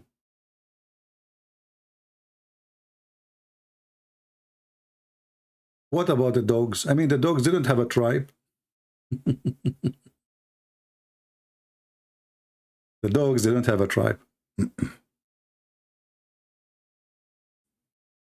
The green color, because the Quran, you see, those are the Bedouin. You see, Bedouin, this is always a Bedouin. Muhammad himself is a Bedouin. So the Bedouin, because they live in the desert, so the green color is a big deal for them. Because this religion is made for the Bedouin, by the Bedouin, so everything, all the promises, is the promises fit with the Bedouin.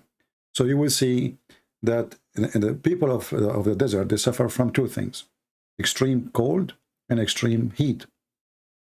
I don't know if any of you live in the desert before, but at night it gets so cold, extreme cold. And in the daytime, it gets so scary hot. I remember I used to cook eggs without oil. Just put the tray, the pan, put it over the sand. A few minutes. You don't need like 5 minutes. Few minutes. And you break the egg and the egg is cooked. I remember once I burned my hand because I parked my car not in the shade. So I thought, did not put it for long, so it's going to be okay. So I put my fingers to open the car door, and my skin burned, hurt badly. So this is a very extreme life of cold and heat. That's why you see the Quran promising green. Even their clothes in the heaven will be green. Even the clothes, every Muslim in heaven will wear green. But this is due to them being the desert people.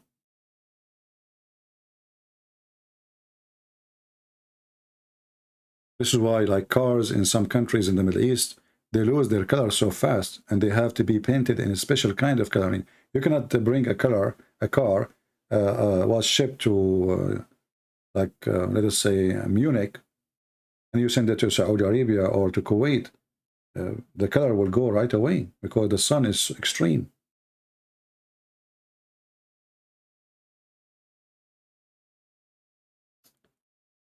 So all the promises is a promises made for the people of the desert. You will notice, as an example, Muhammad, he promised them banana. Why you promise me banana in heaven? because there's no banana in earth for them where they live. Banana doesn't grow there.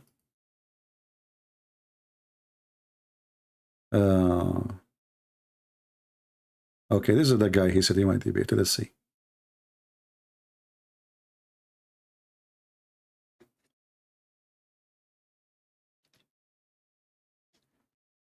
We have Abdul. Let us hope it's going to work.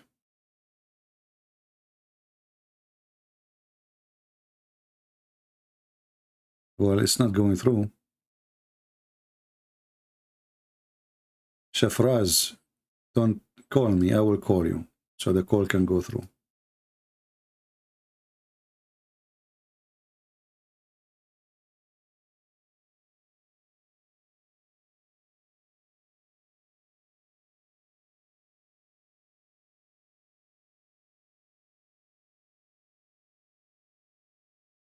See what they will wear?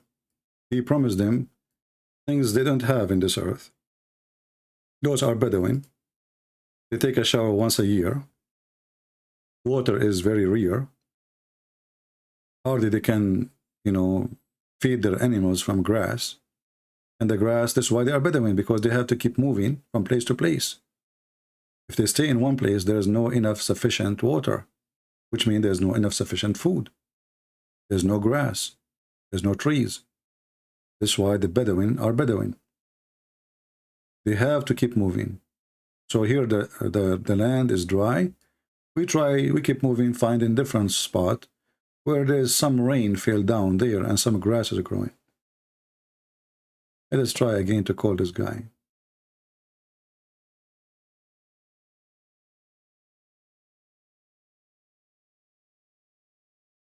Well, obviously, your internet is horrible. Okay, well, it says that he is online, but I cannot call him.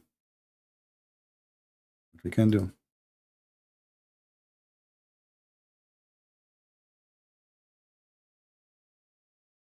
This is a religion made by the desert man for the desert man. Yeah, his name is Sheikh Sefaraz Hussein. I'm assuming maybe he is from Pakistan or something.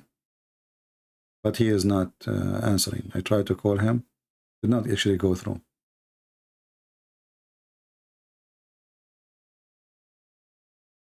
I'm trying to call him. You see, it says here, no answer. No answer. He tried to call me, did not go through. And then I called him 3 times after that, and did not go through. Safaraz Hussein. Let us call him one more time.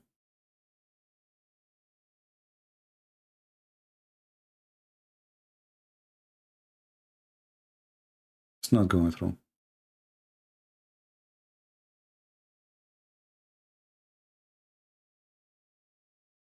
All right, what we can do? I mean, we can't just wait. All right, people, did we have a good time? Please inform your friends that we are here so they can join us. And our account, other account is still here too. I mean, we don't lose it. But as you know, we have many accounts. And always you can follow us not by following an account in YouTube. You can go anytime to patreon.com/Christian Prince. And now lately we open account with the TikTok. So if there is something urgent, I can post there too. In TikTok to tell you that I'm there. So subscribe to TikTok. I don't like really TikTok, but you know what? We better be everywhere if we could. What we will lose, right? TikTok. Even the name is weird. TikTok.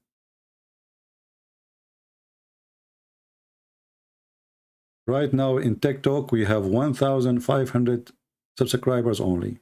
You can find my account there by searching for the Christian Prince.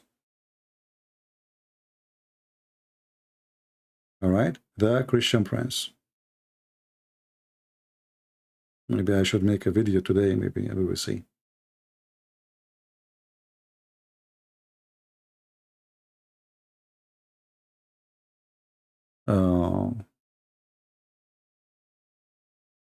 Well, you don't have TikTok, no problem. We are just saying you what other options we have to communicate. That's all. Last call. Do we have any Muhammadan?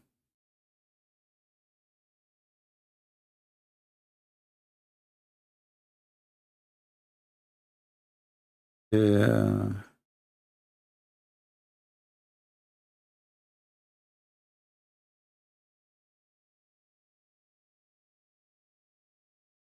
Anyone?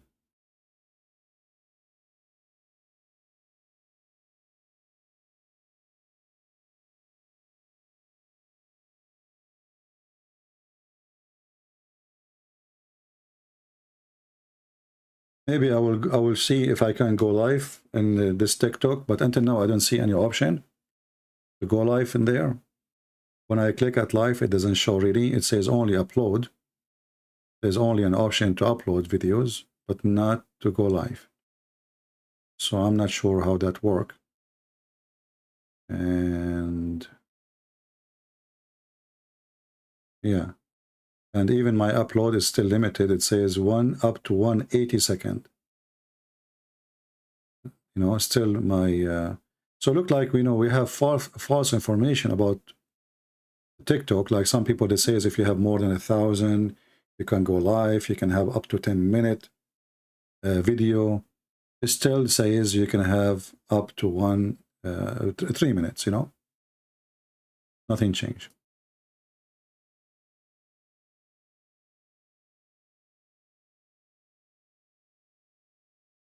And TikTok is not really good for children. So if you have it's not even good for people, really. I mean, but as you see, we are trying to be whatever we can be so we can fight the devil. Not because we like it. Okay, this guy is trying to call again. Let us give him a chance. Here we go.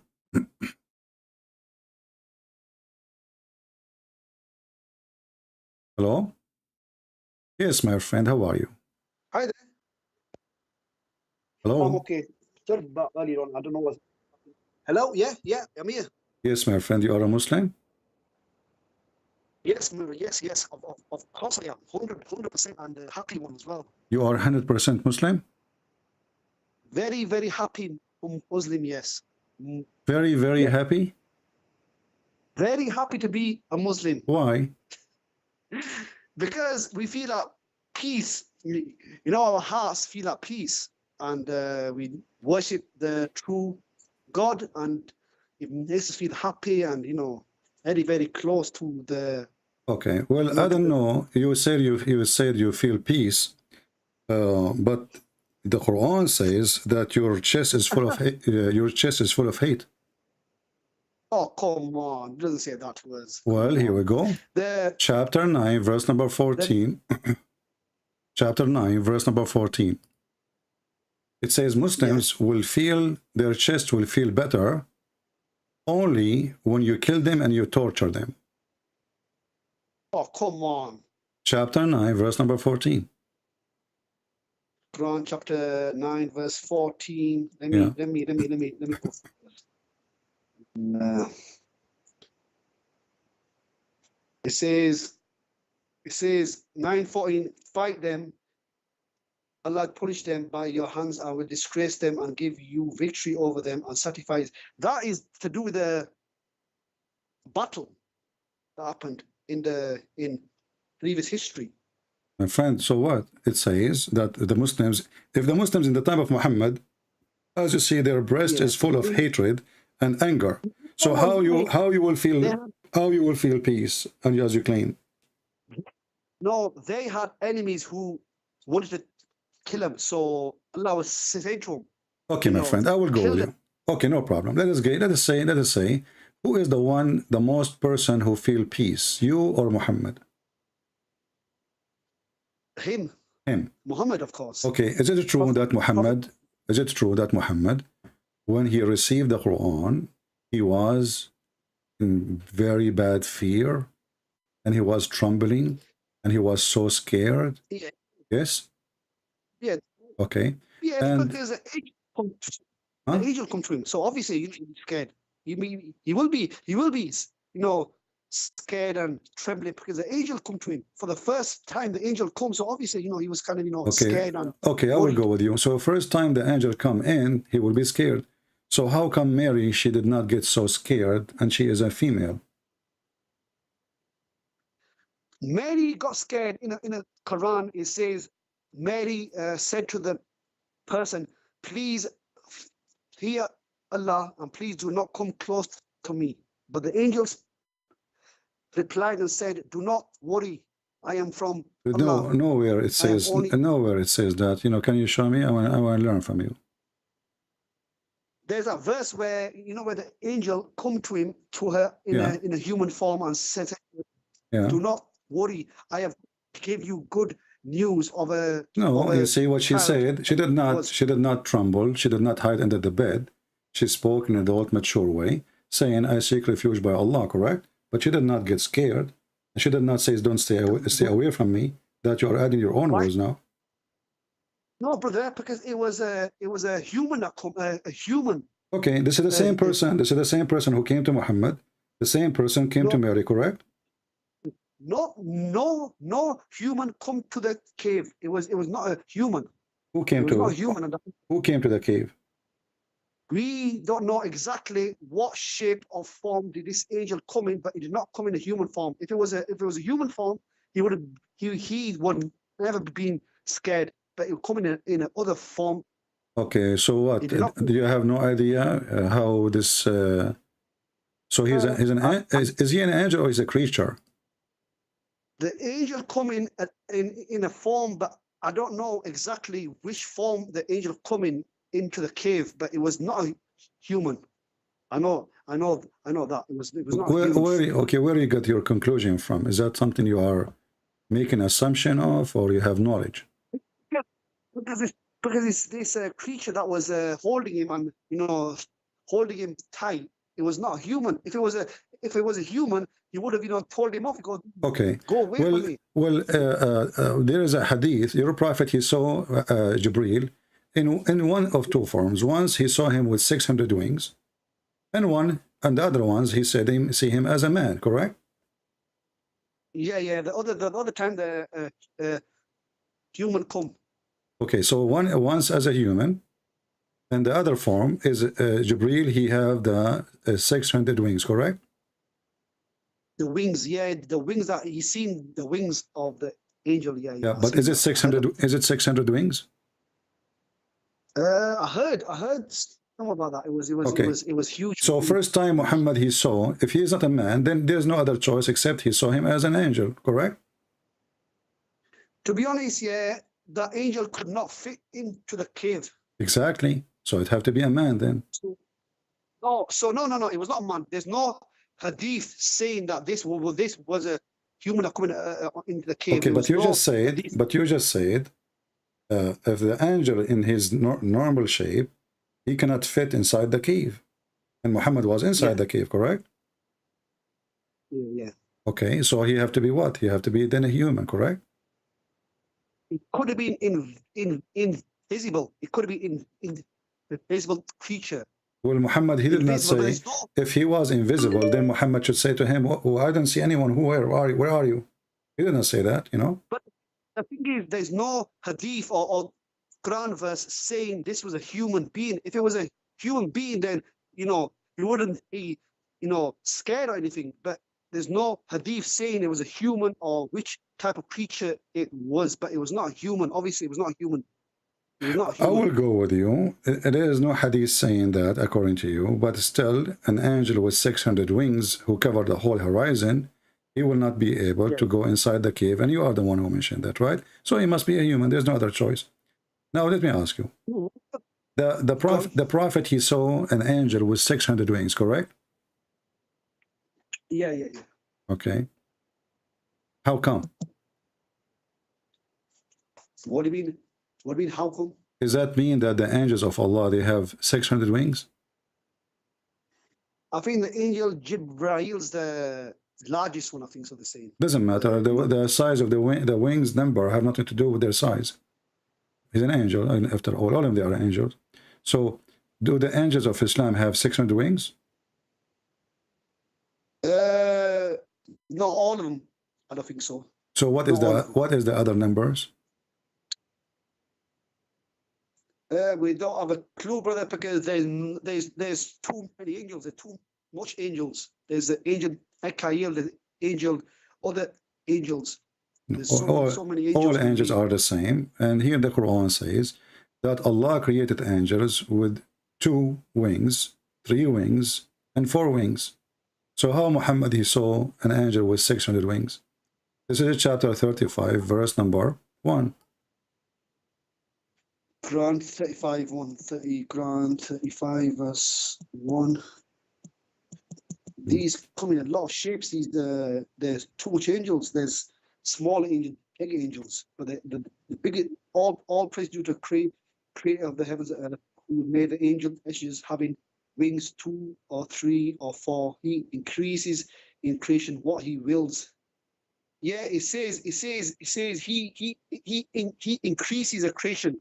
Yeah, but the increase in creation, this is something Allah, he keeps saying always, but he can create more. But this is not about the number of the angels. As you see, the Arabic is so clear, you know.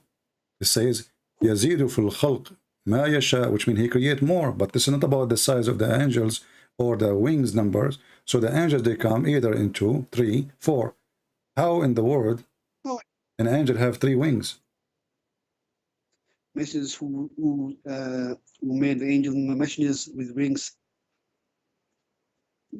There could be 2, 3. Where is the where is the third wing will be? We don't know, brother. These are the unseen. The angels are unseen. How do we know? Okay, you see, I'm trying just to go with you step by step. In the Quran, there is a verse about someone, he came down and he was holding a rope. Do you know what I'm talking about? Holding a rope. Come down. No. Okay. I will open the verse for you.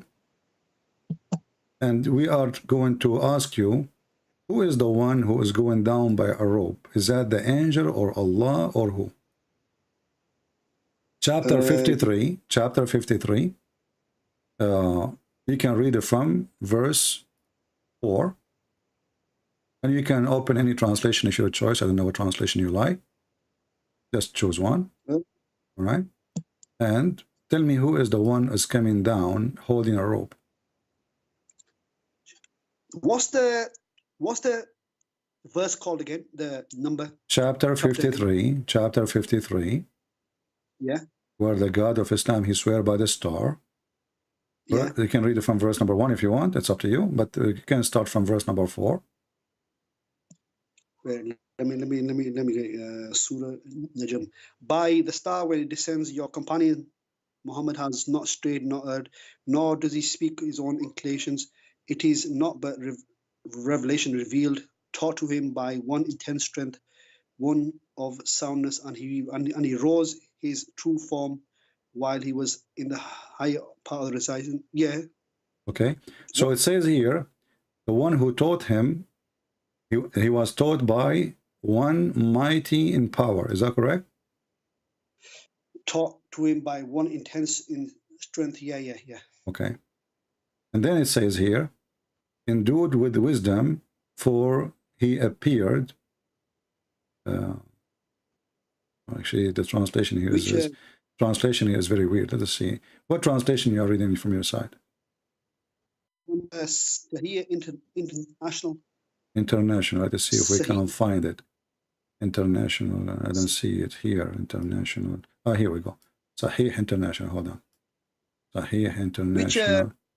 Which you want now? Okay. Which, Okay.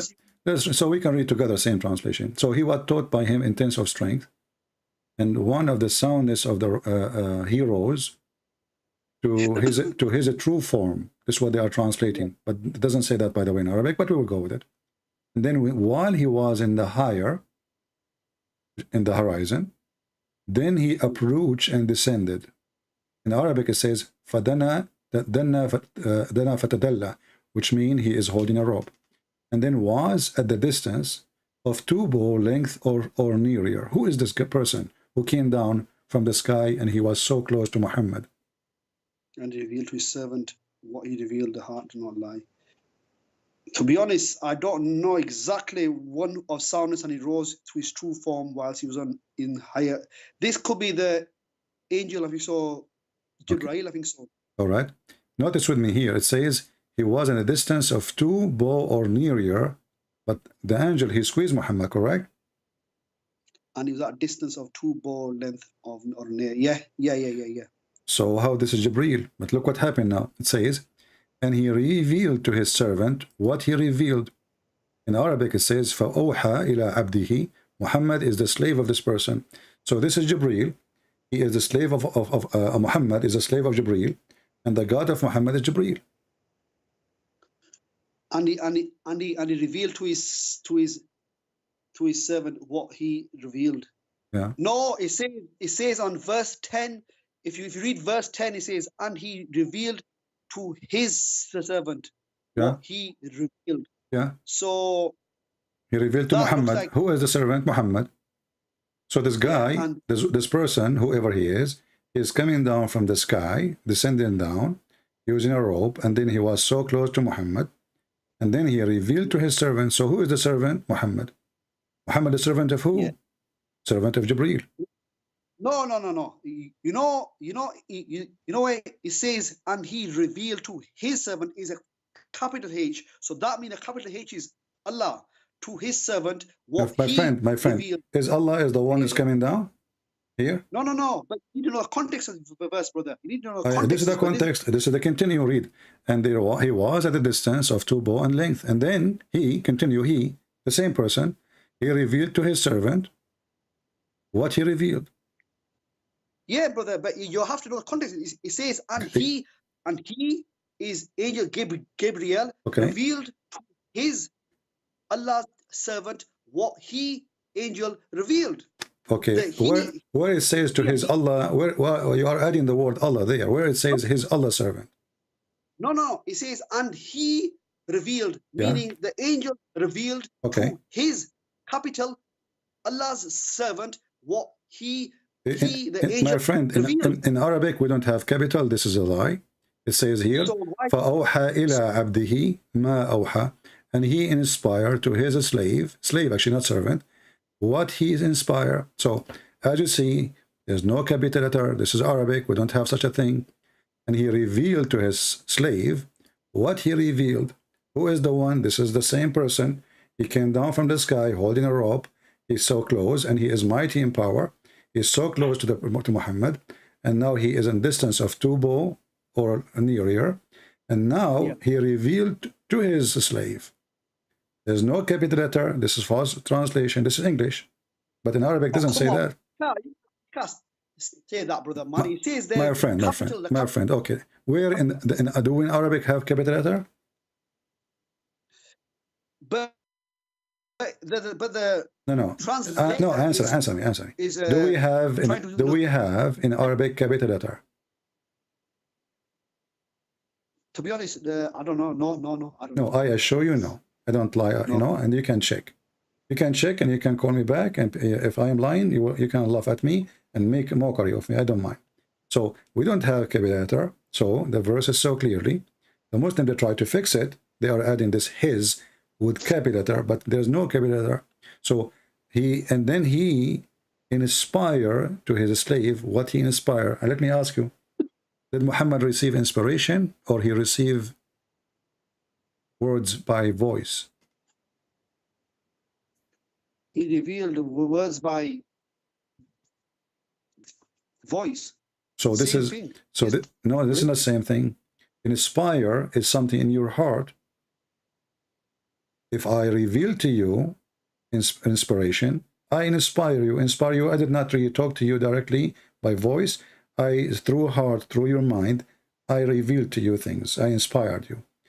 But here it says, فَأُوحِيَ إِلَى عَبْدِهِ مَا أَوْحَى أو فَأَوْحَى فَأَوْحَى إِلَى عَبْدِهِ مَا أَوْحَى. So he inspired what he inspired.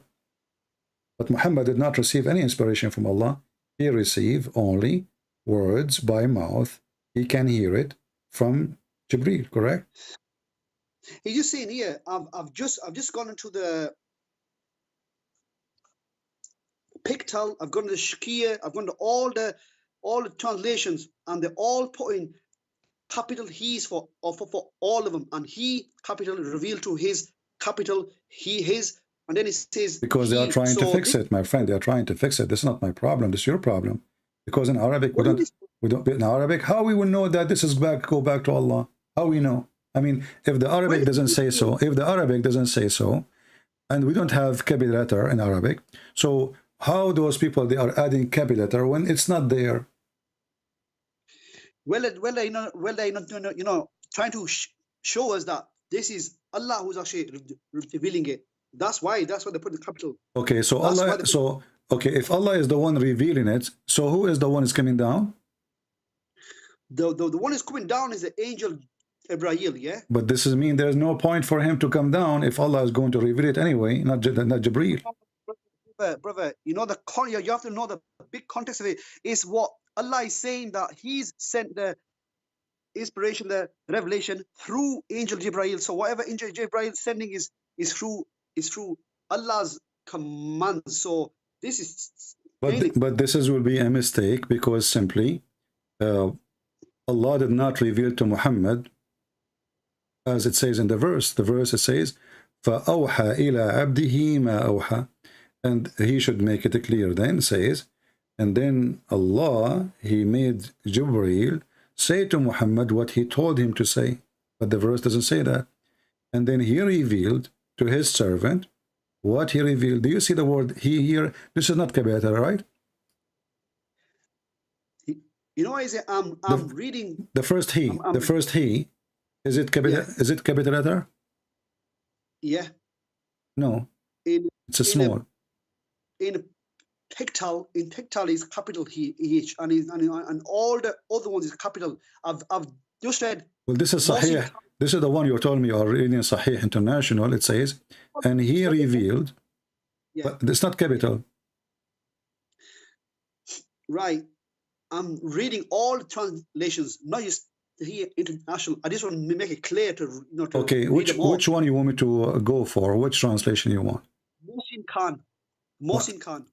Let us go. But did you notice now that you Muslims are really confused? Because how come Mohsin Khan, he have it capital letter, but the other one he don't? In this one here, it says, so did Allah convey the inspiration to His slave Muhammad through Jibreel. So this is showing the context of the verse. Okay, but you see, I just asked you, how come the others, they don't have He as capital letter, but that guy, he have it? What the problem? Well, these are different translations, different translations. My friend, I speak Arabic. You are confused because of the Arabic. I am not. I speak Arabic. And the Arabic doesn't say what they are saying. This Mohsin Khan is saying, so did Allah convey the inspiration to His slave Muhammad through Jibreel. Okay, do you notice with me that Mohsin Khan, he add the word Allah? No, he just put in brackets. Yeah, but he added, right? He added. Yeah, but he's just... So hold on. You see what happened now? So the Muslims, they find that this verse is confusing. So they decide to add the word Allah to fix the Arabic language of Allah. Because if this is not needed, why we add it? To make it clear to the Exactly. reader. Exactly. It's to make it clear. I wanted to take your words and not to back down with it. to make it clear. So you just admitted that this verse is not clear, and now in the translation we have to add words between bracket to make it clear, correct? No, it's not for that, brother, because Arabic is hard for. But you just said that. You just said to make it clear. To make it easy for us. You just said to make it clear. Isn't it the Quran says that Allah he sent down book and he made it so clear? He made it clear in Arabic, but we are not Arabic, brother. We are. Okay, my friend. He made it so clear Arabic, but I am an Arab and I don't see what you are saying. I am an Arab. I speak Arabic. Arabic is my first language. So Allah he failed because simply. Yeah, because you just say it, because in Arabic, who cares if this is in Arabic or not?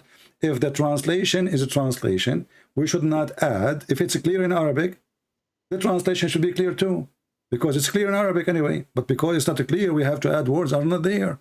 I ask you why they add the word Allah. You said to make it clear. So is the word Allah here in Arabic appear? No, so it's not clear too still. He's saying, so did he. So the writer is trying to tell us that he is Allah. Just to My make friend, it easy. he's trying to tell us. Is Allah trying to tell you too? Because Allah he did not put his name there. So why are you adding his name if it's clear? If it's clear in Arabic, my friend, if the verse is clear in Arabic, the translation will be exactly the same and will give it clear in English too. But as you see, here it's very confusing. It says, فَكَانَ قَابَ قَوْسَيْنِ أَوْ أَدْنَى, and he become close, near, to bow or even nearer. And then he continue for the same person, فَأَوْحَى إِلَىٰ عَبْدِهِ مَا أَوْحَى, and he inspire to his slave what he inspire. There's no gap, there's no Jibreel, there's no Allah. It's speaking about the same person who came down from the sky. No. Oh, come on. You can't say that, brother, man. He stated here. He said the main translation is he. Okay. Capital He. Capital H. My friend, you keep saying capital he. You are the one who keeps saying capital here, right? Yeah. Okay, but there's no he in the capital in Arabic. So this is a false, but this is a false excuse. This is a false translation. I will go with you all then. So this is Jibreel, he come to Muhammad, according to you now. This is Jibreel, right? Yeah. Okay. Jibreel, he come to Muhammad, and he is coming as a man or as an angel? He's not a human, that's for sure. He is not a human. Okay. While he was in the highest part of the horizon. Okay. If you go back with me, and this is the translation you choose, it says here, verse number 5, he has been taught, he has been taught, between two bracket the Quran, by one mighty in power, between two bracket Jibreel. Yeah. But is it in Islam the only one mighty in power is Allah? Come on, no. There's other people that are. I thought the only one is almighty in power is Allah. Which one of my has taught him inspiration? Wait. By one mighty in power. Mighty power, brother. Mighty power can be anybody. It can be humans. It can be. Okay, mighty. I thought the word mighty go only for God. Don't we say Almighty? All the word Almighty is for Allah. All. Okay, let me ask you: is angels of Allah are mighty in power? Yes, they are. But can a human being beat them? A human being what? Can a human being beat the one mighty in power, the angel? A human? How can a human beat an angel? No, it's impossible because it's impossible. So if we find that a human being can beat the angel, that means the angels are not mighty in power. Do you agree? The most mighty angel in Islam is Angel Jibreel. Doesn't matter. I ask you, angels. In the whole chapter here, my friend, doesn't even say Jibreel. So don't play that game. Does it say anything about Jibreel? It does in verse 5. Where in verse number 5 it says that? Here we go. Where it says? This is a false translation. He is adding it between the brackets. It doesn't say that. Translation. Come on. It doesn't say that, my friend. Read that. Okay, come in Arabic, it doesn't say Jibreel. This is why it's between two brackets. is just, is just, telling you who is tasveer. You see, he added between two brackets. This is additional proof that the Quran is a false book. Because if this is a book made clear by Allah, why we need to add names? They are not there. Because the whole chapter never says who is this person. And listen, okay, let me repeat the question to you. Can a human being beat an angel? A human being be an angel? Yeah. It depends on the situation, but I have not heard of. Maybe it depends in the training. If I play karate, can I beat an angel? You will never be. No. You won't be an angel. Okay. Is the angel of death is a powerful like Jibril, or he's weak? So like he come to take my soul, so I beat him up and I say, hey, get lost, and I win. What do you think? Is he weak? It depends. It depends if the person is a prophet. If it's a mighty prophet, then I don't know about that. But if you just normal human being, so you Muslim believe that mighty prophet can beat a mighty angel? I can understand that Moses hit or slapped the angel of death. Not the. That's where you were going, innit? That's where you were going. Okay, and Moses slapped the angel or hit him. Who need more power to enforce taking life, Jibril or the angel of death? Nobody can stop the angel of death. How a person, he is a man. Moses is a man, right? Yeah. Is he Bruce? Is he Bruce? He's very close to Allah. He was very close to Allah. So if he close to Allah, he will obey Allah, correct? Yes. So when Allah he sent the angel of death, listen, when Allah he sent the angel of death and I beat his angel, is that obedience to Allah? It's not obedience, just that he was, it was that time he was angry at times, and he slapped him because that is a nice answer. Guys, the angel was angry. Let me say to you again, I am a president and I send you a messenger and then you beat my messenger. Isn't it, this is a clear disrespect to me? Well, yeah, but in the day, that I have had anger issues. He might have had anger issues. What issues? Okay, Moses, he broke his iPad, and now the angel of death is coming to him. How in the world Moses is close to Allah, as you say, and then he beat the angel which is sent by Allah? This is the same as beating Allah. So Muslims believe that angels have no power, obviously, and angels are just a fraud. And maybe he is imposer, and maybe he is a fake angel. He is not from the true God, and Allah is not God. Because if this is an angel of the true God, my friend, if this is an angel of the true God, I asked you before, I said to you, who is the Almighty, the One Mighty? You said the angel, and you said this is Jibreel, but nowhere there in the chapter, the whole chapter says Jibreel. You Muslims, you add things to fix the Quran, and here this is an angel who is in charge of death, which means he needs more power than a normal angel. Why? Because he is going to take life and no mercy. You cannot stop him, you cannot fight him, and you cannot say to him no. Now, when the angel was sent by Allah, was it the will of Allah to take the life of Moses, or wasn't the will of Allah? It was the command of Allah, but Moses told the angel, give me respite until I reach towards Israel, I think so, the gates of Israel, and then only you take my life. No, this is not what happened, my friend. Read with me carefully. This is not what happened, my friend. This is not what happened. It's not what happened. Read with me. Here it says, Abu Hurairah reported that the angel of death was sent to Moses to inform of his Lord summon. When he came to Moses, he boxed him, and his eye was knocked out. He did not discuss with him anything. The guy he came, he told him, it's time for you to die.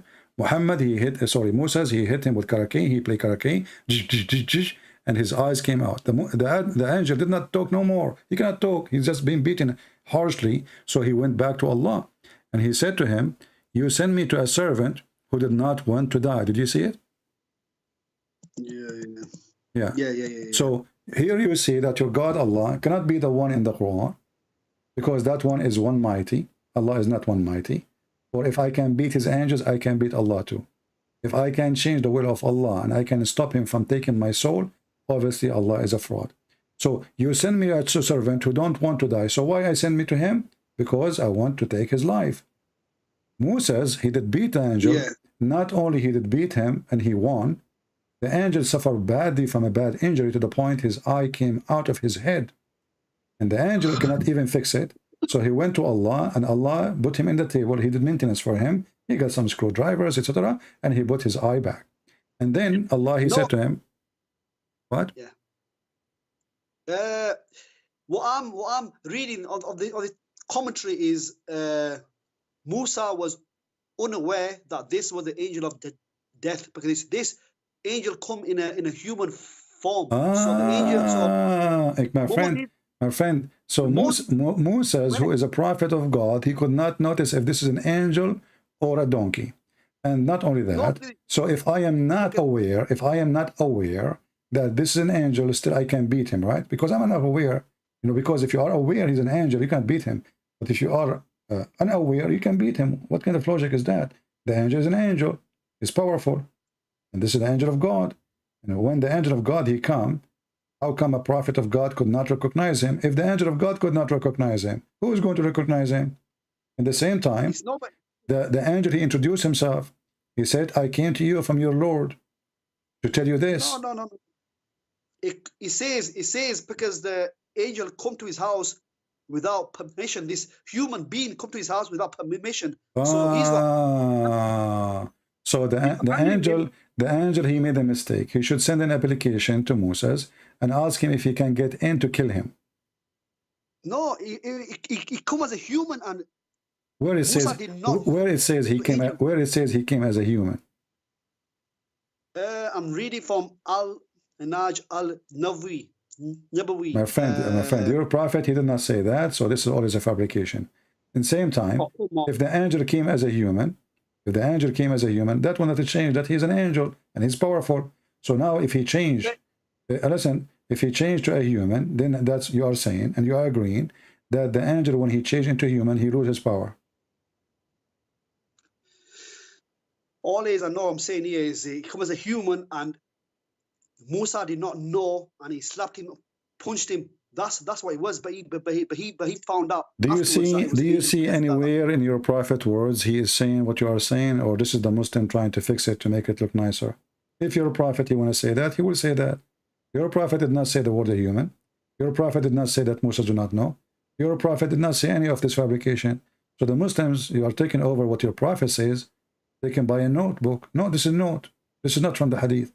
The hadith says it clearly. The angel, even he, the angel of death, it says it clearly. The angel of death doesn't say nowhere that he came as a human. It says he came as an angel. If he came as a human, well, if he came as a human, then, my friend, when the angel came to Mary as a human, the Quran says so, right? So your prophet will mention it if it's as a human, but he did not say that. He says the angel of death, and he specifies who is he. He is specifically the angel of death. So the angel of death, he come to Moses, and then Moses, he been informed. He told him, I came to you from your Lord. He did not surprise him. He did not tell him, I am not an angel. He informed him that I am a messenger from your God, and this is the time for you to die. So now he knew that he is sent by Allah. He is an angel of Allah, and he is specifically the angel of death. What was the response of Moses? He started practicing the skills he learned from me in the park, and he beat the angel. He took his eye out, and I've warned Moses many times not to use that skill, because this is only between me and him. So he picked up the eye of the angel out of his head. And let me ask you, how you can take the eye of an angel out of his head? Out of his head? Yeah. I don't know. I don't know. But it was a human. It was a human because he took his eye out. My friend, he's okay. Just to show you the false fiction you Muslim you believe in. Did the angel return to Allah as a human? The angel come as a human form, but then went back to the angel form. That's how. So now, okay. So let us go with you. So when the angel went to Allah, he was an angel now, right? To be honest, I don't know the full commentary of this. No, you just said that. Okay, so look what you said. The angel, when he came back to Allah, he came as an angel. But as you see, he came as an angel, but still his eyes out. Yeah, but I know, but we don't know the full commentary of this, brother. You can't make your own story up. Nobody Okay, knows exactly. you just said you cannot make your own, but you just were reading to me your own, because this is something fabricated. It's not the prophet say so. In the commentary you did read, this is your own. The prophet never say he was a human. He never said he was not an angel. He never say any of those things. So you Muslim, you make your own, and then you ask me not to make my own. But you make your own. Yeah. Shouldn't you follow only what your prophet says? Your prophet says this is what will happen. So let's go back now to zero. As you see in Islam, the Islam have a contradictions, many things. As an example, the Quran teach that the will of Allah, if Allah said be, is going to be, right? Yeah. Okay, and isn't it Allah, he wrote the destiny of every one of us before he created us? Yeah. And the destiny include how the span of life, how long we will live. Yeah, but at the same time, My friend, don't but me. He wrote the span of life. I can show you the hadith. So before you are even 40 years before he created, 50,000 years actually, before he created the human mind, the kind, he wrote their destiny, their lifespan, their deed, their bad deed, their good deed, their religion, etc. So 50,000 years before he created me, he wrote when I will die. And now you are saying to me that Allah who wrote the destiny of Moses, and now is the day to take his life. Moses, he can change the day of his life. Because as you see, the angel came, and now the date passed. He came to take his life, and he came back because now his eyes is broken, and the Rasul is coming out.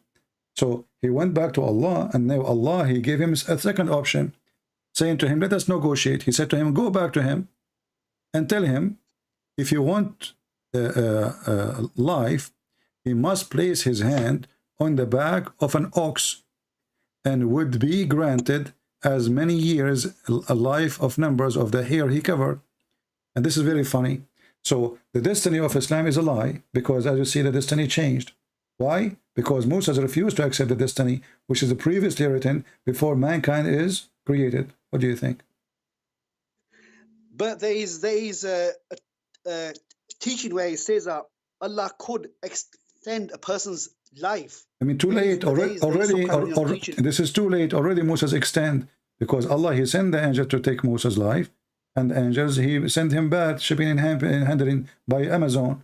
So he beat him. He could not take his life. So what Moses you need to do, next time the angel come back, he will beat him again and again and again, and Moses will never die. No, it just happened once. What do you know? If it can happen once, it can happen again. As you see, the angel, he went back to Allah crying. My friend, did the angel attack again? No. He went to Allah, says, you don't want to die, what I can do. So Allah said to him, go and tell him, if you want to live, do this. So obviously the angel of death, who was charging death, he had a failure. He could not accomplish his job. So he do not need extension from Allah, because all what Moses need to do, each time the angel come to his door, he beat the hell of him. He sent him back. This time he broke his eye out. Next time he will break his arms. The day after will break his wings. And then the day after he will break his testicles. And maybe even he will kill the angel. Come on, brother, man. This happened once. It's not important. This is not important, this story. We got more important things, brother, man. Come on, think about it. There is more important, like what? I will change the topic with you. Go ahead. Like what? Probably like Jesus, Isa. Like probably Isa, what's going to happen when he comes? Is he going to be with the Muslims or is he going to be with the Christians? That is more important. Worry. Okay, that's it. In the Quran, Allah says when Jesus returns, the Jews and Christians are going to accept Islam. They're going to accept Islam. It's in the Quran. That's false. No, it says they will become a Christian. No. Let me read this. I know the verse you are talking about, but again, give me the verse. I know the verse, but you will see you are wrong. Go ahead. What's that? Oh, damn it! I forgot the verse now. oh man, they were, oh brother, the verse where he says that they have to believe. My friend, They were, you want me to help you? believe in his. You want me to help you? I will show it. What's that? Huh? Yeah, go on. You have a What's friend? that- what's that verse called? You are asking a friend or you're asking me? I'm asking you. Okay. What's that verse? Well, the verse is chapter 3, verse 199. 3 what? 199. 199, yeah. Corpus. You brother know these. You know the truth is Islam. That's why. That's why Okay. you got it all in your Okay, and there's a C. in your heart. Okay. No, this is not the verse. Huh? And indeed, among the scriptures, they do not. 13199. Yeah. This is about what? They will No. believe in Allah, right? And indeed, among the people of the Listen, scriptures, listen. and those who- I'm showing you something important. They will believe in Allah, right? this is not the verse. It says they will believe in Allah, right? Yeah. Okay. Let us see who's Allah in the Quran then. Because the Quran says that you have to believe in Jesus. And this is the verse you were looking for. Chapter 4, verse 159. So who is Jesus? Allah, And according to the Quran.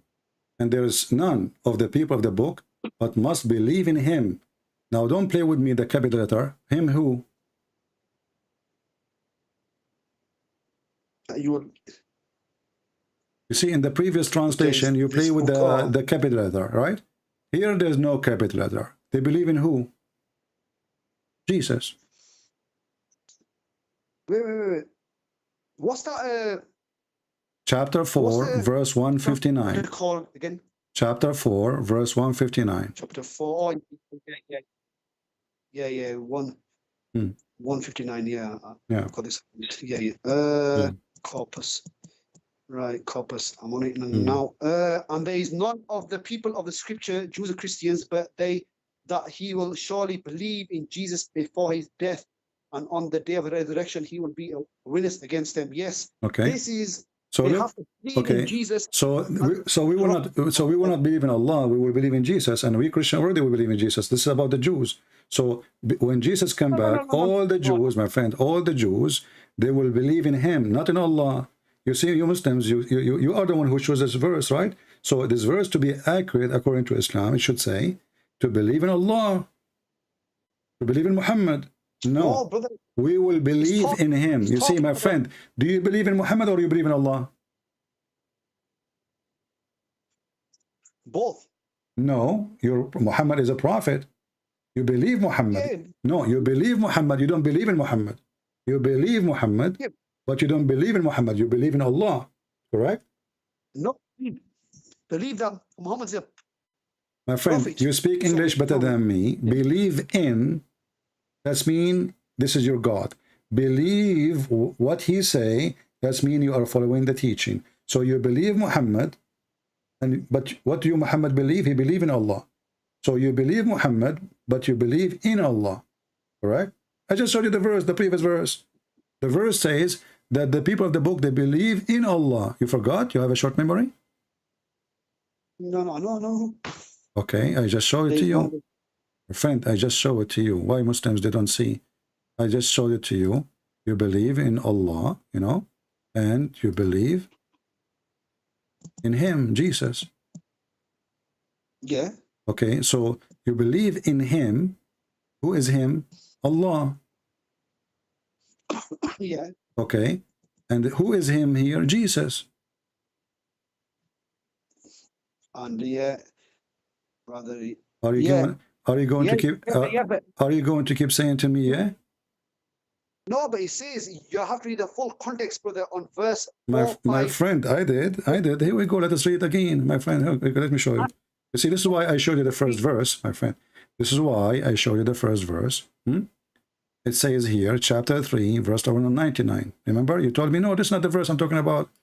I showed it to you, this one, for a reason. It says, and they are, and from the people of the book, who will believe in Allah. Believe in Allah. Do you see it? Believe in Allah.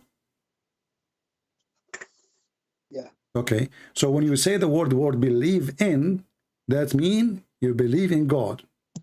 You don't believe in Muhammad. You believe Muhammad. You don't believe in Muhammad.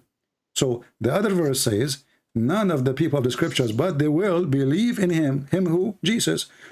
So Jesus is your God, my friend. And the verse is very clear. Everyone will believe in Jesus, and those are the Jews who they refuse Jesus. They will believe in him, not they will believe him.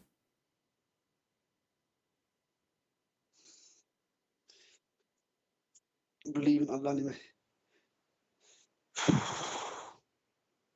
Yeah, but you know, if you read, right, let me answer this. Right. Let me answer this, because I've got a counter argument here with you. You know, if you read chapter 4 verse 136, it says, "Oh, you have believe in Allah and His Messenger." Chapter 4 Still, verse, you see, what you are saying to me, believe in Allah. Believe in Allah. Yeah. No, but it says believe in Allah Yeah, and His Messenger. but the messenger, you believe the messenger, you don't believe in them. Do you worship the messenger? My friend, do you worship the messengers? No, but okay. Here, so what is the problem of the Jews? They did not believe Jesus, correct? They did not believe in the true who Jesus was. The Christians and the Jews turned away. Okay, I will. You see, hold on. I will go with you. Read with me carefully. Chapter 4, verse 159. It says here, they will not a single one, but he will believe. Is that a destiny here? Yeah. So what the point? Wait, let me see. But you have to go back to 157, brother. My friend, it says, I don't care. I don't care who you kill back 1,000 year, 1,000 verse. You just said yes. I asked you, is that a destiny that those people of the book, they will believe in Jesus? You said yeah. They believe in him as a prophet of Allah. Nowhere it says that, but we will go with you. Let us say they will believe he's a prophet. Nowhere it says that, but we will go with you, my friend. So you said this is a destiny. You said this is a destiny. So how foolish this religion is. So you destiny for them, they will believe in him, but this is not their choice. It's a destiny. He's saying, but they, my friend, is it a destiny? Is it a destiny for Jesus not to believe in then? The Jews that did not believe Jesus, the Jews did not believe Jesus, it was a destiny too. Yeah, but it says okay. So what is the problem of Allah with the Jews if this was a destiny? No, forget destiny, brother. He's saying that they will believe in him. They will when he comes. We are trying to understand step by step. So they did not believe in the beginning, it was destiny. They will believe in the end, it's a destiny. And they will believe what? In him, it's a destiny. So all Islam is a fiction story, it's a joke, because there's no good deed, there's no bad deed, there's no good deed, there's no bad deed. When the Jews disbelieve, it was destiny. You said that, you agree. So it was not a bad deed because they did not choose. And when the Jews, they agree to believe in Jesus, they did not even do good deed. Why? Because it was a destiny. If it's a destiny, then where is my good deed? Now listen. When Adam, he became a Muslim. He became a Muslim, right? Did Adam become a Muslim? He was Muslim. How he was a Muslim? How he was a Muslim? Because a Muslim means one who submits his will to God. No. He did it. No, you don't. You say submit your will if you have will, but in Islam you don't have will. Yeah, we do. No, you don't. Free will. What? You don't? No, you don't. No, you don't. Free. You just told me. You just told me this is a destiny. You yourself, you said me. Verse number 159 is a destiny. The people of the book, they must believe in him. Do you see this says must? It says they. It says must. It says must. It's not a free will. It's a must. Do you see the word must? Which translation are you reading from? I don't care. All of them, they are the same. It is in Arabic. It says the same. Not a single person from the people of the book, but he must believe in Jesus. Yeah.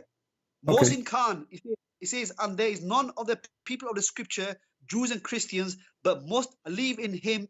Isa, exactly. Son, so you see, so you see. Hold on. Let me answer. As only a messenger of Allah. Where is?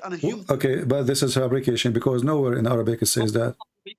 Can you show me? Time. Come No, on, can brother. you show me? You don't waste my time. Can you show me in Arabic where it says as a messenger of Allah?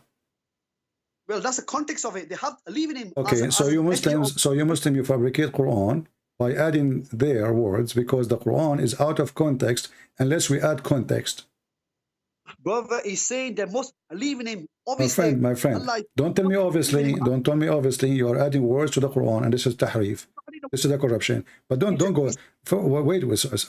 So you just said now that they must, not a single one. Correct? You agreed. Not a single one, which means there's nobody have a free will. but they must believe in him. It means they must believe in him. No, all of them. None. Does it say none? None. But everybody will believe in Jesus. That means there's no free will.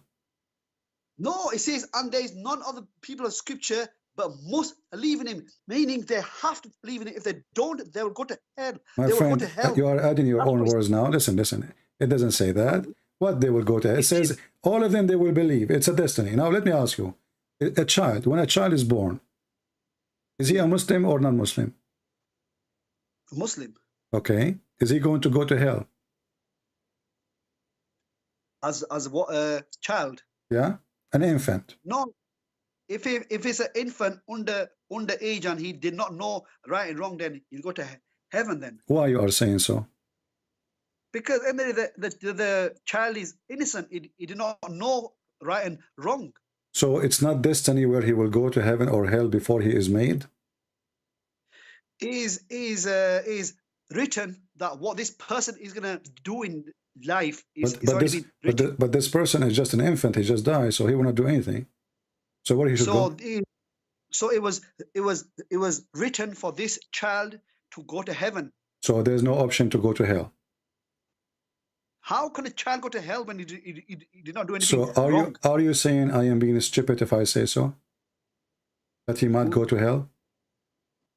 There's no chance of a child to go to hell. Okay. Well, this is your prophet. Your prophet, he says he will go to hell. Your prophet, he attend a funeral of a child. He's an infant. And Aisha, she said, happiness for this child. He is going to go to heaven, for he did not even reach the age of sin. He's an infant. So the prophet, he said to her, "Fear adventure, Aisha, it might be the other way. And you are the one now who made fun of your prophet, and you agree that this is stupid if I say such a thing." But as you see, Aisha, she confirmed that this person, he is an infant, he's a child, he is a Muslim, born family, and he never commits sin, neither reached the age of sin. And Muhammad didn't agree. He says, well, bear adventure, Aisha, which means don't be stupid. It might be the otherwise, because God created for paradise those who are fit for it while they were in their father's loins. So you, my friend, everything you said to me, it was a fraud. So we believe or not to believe, it's written already. It's a destiny. You commit sin or you don't commit sin, your destiny is already there. To go to hell, to go to heaven. And this is a child who never commits sin. He never reached the age of sin, and yet he might go to hell. And you said, you were laughing at me, saying, how in the world that can be? And this is Sahih Hadith, so don't tell me it's weak. You need to cough more, my friend. Cough more, because that will help. Cough, I've got a cough. I eat chips. No, you are not eating chips. You are eating Hadith now. Exactly. This one need a big cough, because that cough will take all the false things you told me. The best you do. I know about this child one, but I don't know exactly. I don't know exact. Yeah. You know, come on. You know, now you have a child, and you are the one who says, how in the world he will go to hell if he did not commit sin? It's just your word. And I told you, are you saying I'm stupid for saying that? And then you repeat again, you says, well, how in the world he will go? He did not commit sin. So you agree that this is stupid, and this is your prophet. And now we agree, me and you, that your prophet is stupid because he's saying stupid things. It doesn't make sense. A child, he never commits sin. Where is God's justice? This child, he's a baby. He never commits sin. And you agree with me, and I agree with you. And you agree that the one who says such a statement is a stupid. So it's time for you to admit again, say it loud and clear, my prophet must be mentally ill, and he is. No. Well, you agreed already. You said, how in the world he can do that? So you are questioning your prophet, not me. Allah's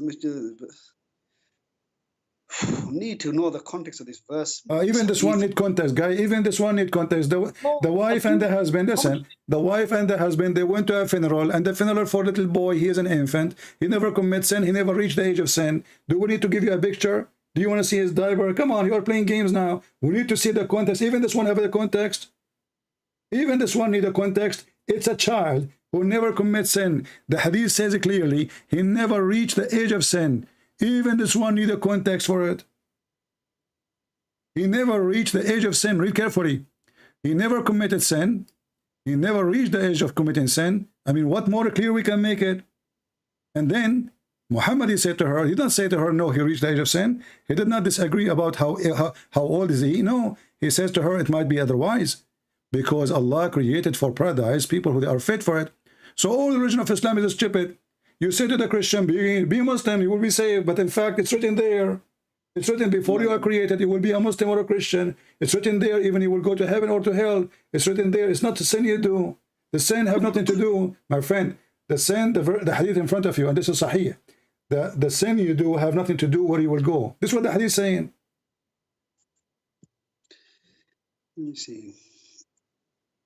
I've read this hadith already, but I never knew its true meanings of it. I don't know. Okay, well, I hope that some camel urine will solve the problem, will make you inspired. I don't know. Is it expensive to buy camel urine in England? Is it available? Huh? Is camel urine available in England? Do you Muslim like spread it around and sell it? Yeah, UK. You can, huh? MashaAllah. So now the camel urine can help you, but Allah cannot. The camel. You cannot. Allah cannot. Look at this. So based on this, it's very simple. Islam is destroyed because it's not the sin you commit which will make you go to hell. It is a destiny. So I believe in Islam. I don't believe in Islam. Already written for me where I will go. I am a Christian, I'm a Muslim, I'm a Hindu, I'm a Buddha, I'm an atheist. It doesn't matter. It's written to me where I will go. Islam made by a fool for the fool. Are you a fool, my friend? No, it's been written for what everyone's gonna do in their life. What they will do in their life? The guy, he don't have a life. He's an infant. Stop playing the game. What written they will do in life? And even that will make it over more stupid, because you wrote for me what I will do in my life, and then you will punish me for what I did in my life. And now you see the sin you do have nothing to do with it. This child, he did not do sin. My friend, did this child live to make sin, to do sin? He did not. No, but I think the commentary on this is this child is gonna grow to a human, and then this child will grow and he is dead. This child will grow and he is dead. No, I'm saying on Judgment Day. This child. The Judgment Day, Allah will grow him in the backyard, and then he will. What is that, man? She said he will go to heaven. He did not say Allah will grow him. What do you mean, Muslim? What's wrong with you? So now you are saying that you Muslim believe that after you die, Allah will grow you, and then he will give you another life, another Adam, another Eve, and then he will judge you? I thought Judgment Day is just for Judgment Day. That's it. Yeah, cough more. Yeah, you need to. No, you do not need anything. You need to cough a lot. No, I eat too much chips. That's why. My friend, you are not eating chips. You are coughing from laughing at your prophet. I'm not. You are coughing from embarrassment. Then choose one. I'm trying to help you. Okay, why you keep coughing? Each time things get hot, you start coughing. So listen carefully. The child, you yourself, you agree that this is not fair. Yeah. Okay, so you agree that your God is not fair. Ali, there is none amongst the five brothers. Ali is priest. Let me see. Let me read this properly. No, don't read. Cough first, and then read. That because you need time. You need to buy time. You just said yeah. So you agree that Allah cannot be God because God is just. Isn't it one of the names of Allah, Al-Adil, which means the just? How he earned his title if this is what he will do? What is the just? No, but it does not say that this baby is going to hell. It does not say that it's going to hell. It says it might be the otherwise. It might be the otherwise. You speak English very well, so it might be the otherwise. So what Aisha she assumed? Aisha she assumed you will go to heaven. What Muhammad he assumed? It might be the otherwise. Is there a third option? Let me answer this. Because Prophet Muhammad has no right or no wisdom or for everybody's destiny. It's just Allah knows who is going to heaven, who's going to hell. So he cannot say this person go to hell, this person go to heaven, this baby's going to heaven. So he just leaves you all to my friend. I don't know how old are you. I'm assuming you are a man. It says it might be the otherwise. So he did not say he will go to heaven or to hell. He said there's other options. It might be otherwise. So Muhammad, he told you clearly that she said already the first option, he will go to heaven, guaranteed. Muhammad says it might be otherwise, which means what is left? Hell. And Muhammad did not say he will go to hell. He said it might be he will go to hell. And he gave the reason. For Allah created the destiny of the person before he created them. Who will go to hell? Who will go to heaven? You need to cough? No, I'm not coughing. Oh, go ahead if you want to cough. It's okay. You need it, I'm just reading the commentary on this.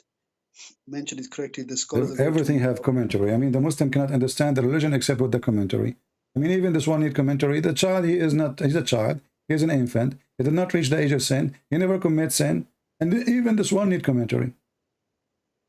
Let me ask you, did they add in the commentary some coughing too? No. Because I'm assuming that you are reading the commentary and it says there, cough, cough. So you cough, Okay, brother. Let me ask you a question, yeah? Let me ask you a question now. So what we will do with this one, you don't jump to a question. Are you trying to escape the madness of your prophet?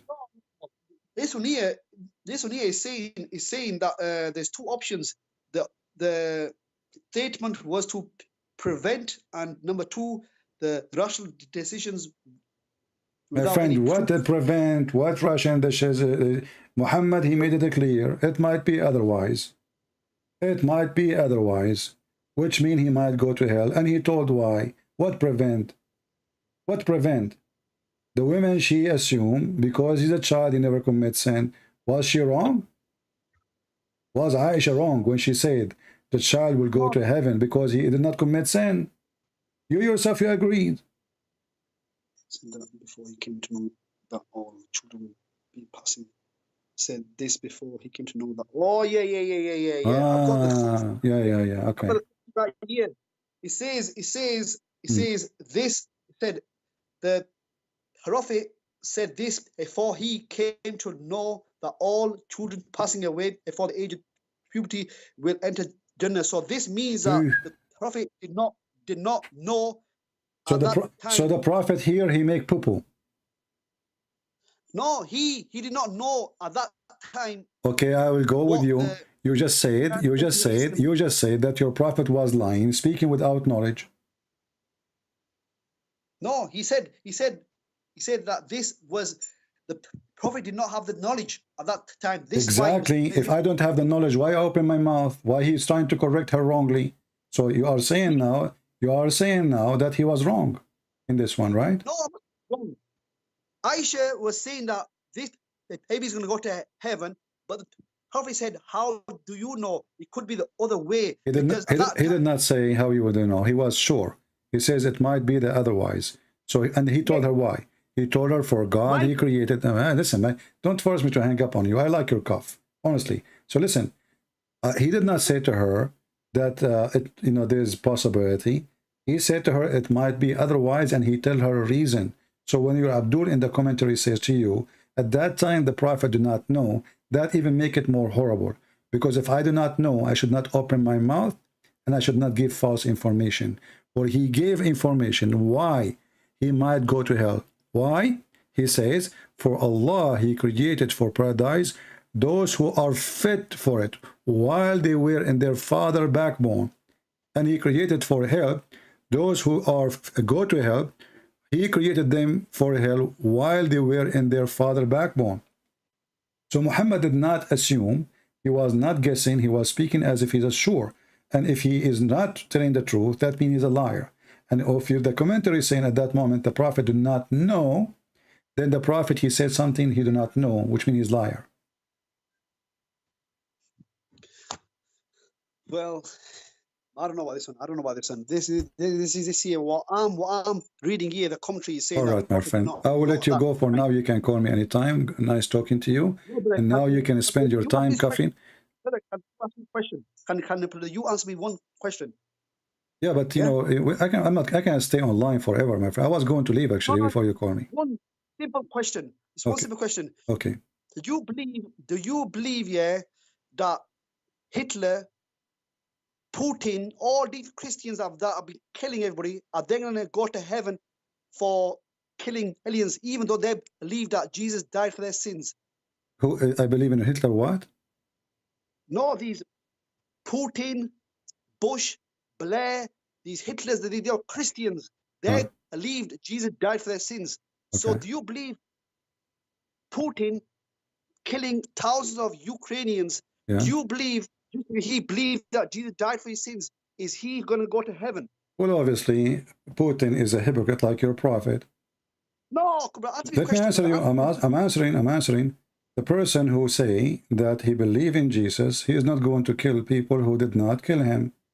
They did not fight him. They did not go after him. Your prophet did exactly the same. Your prophet, he said, I've been ordered to kill all mankind until they agree that I am the messenger of Allah and Allah is my religion and they have to do salat, etc. and they have to pay me money. So Putin, he is believing in Muhammad, obviously. He No, believe. come on, brother. He believes in Jesus, Listen, man. Come you on, answer. brother. You ask me. Let me answer you. Let me answer you. So Putin, obviously, he believed that the Ukrainian, they have to bow down for him. They have to worship as he worship. He worship himself. He want to be the prophet of mankind. He like to show off, and he like to be obeyed by everybody. That's why he threat everybody. And as you see, he is killing Christians. He's not killing Muslims. And not only that, he is using Muslim army to kill the Christians. He brought Qadarov and the people of Chechnya, the gangs of Chechen, to come and attack and kill the Christians. And as you see, there's no difference between Putin and your prophet. أمرت أن أقاتل الناس جميعا. I've been ordered to kill all mankind, until. So what until what? This is what Putin he said. He said, if they agree with my demand, I will stop the war immediately. That's what Putin said in the first week. If they agree with my demand, I will stop my attack. Very simple. This is Muhammad. Agree with me, I will not kill you. You don't agree with me, I will kill you. So you're a prophet is more filthy than Putin, and Putin obviously he is learning from Prophet Muhammad and he became a criminal. Does it say if you do say this and you do this and you do this, then and only then I will stop shedding your blood? Does it say that in front of you on the screen? Oh, no. Read it. Does it say if you do this, the following those things, then I will stop shedding your blood? Does it say that?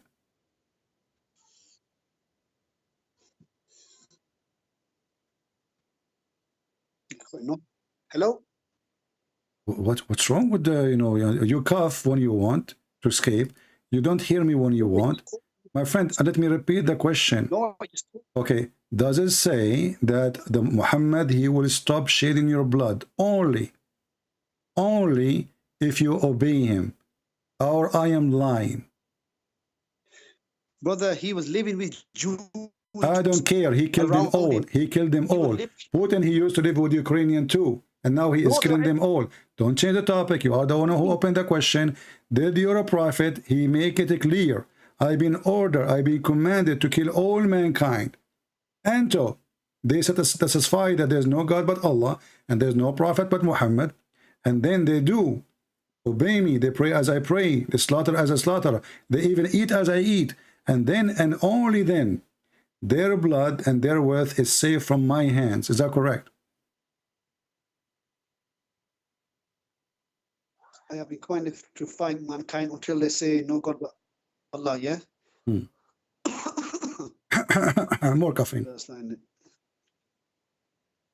No, I've got a cough, man. I've got a cough. Yeah, I know. You need to. You have to cough. You have to cough. So now Putin is way nicer than your prophet. I will tell you why. Putin did not even put a chains in their neck. Your prophet, he put a chains in their necks.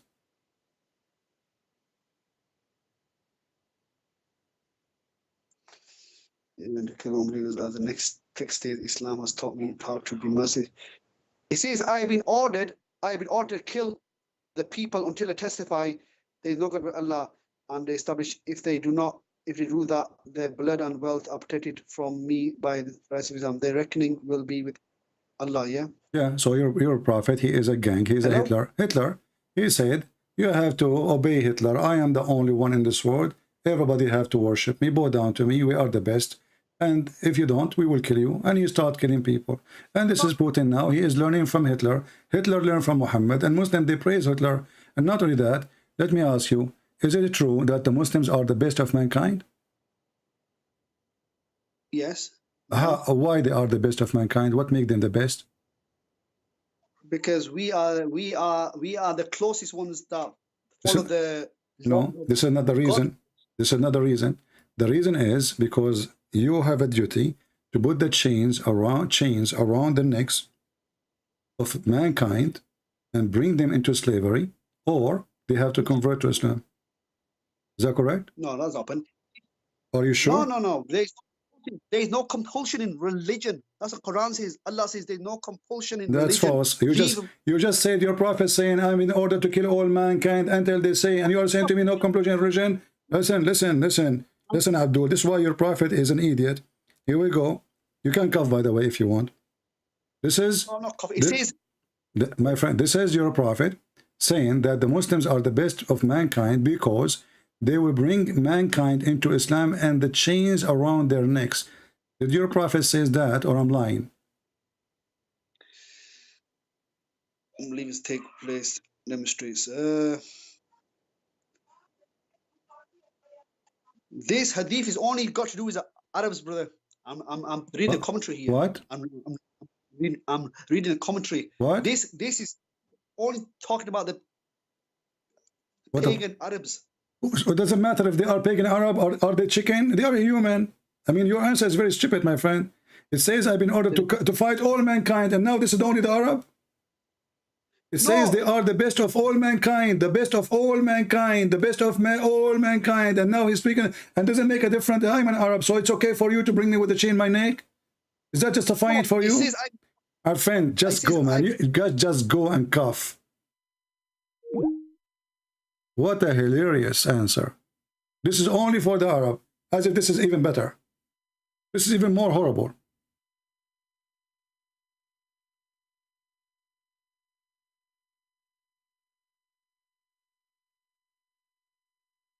The Muslims, they are white supremacists.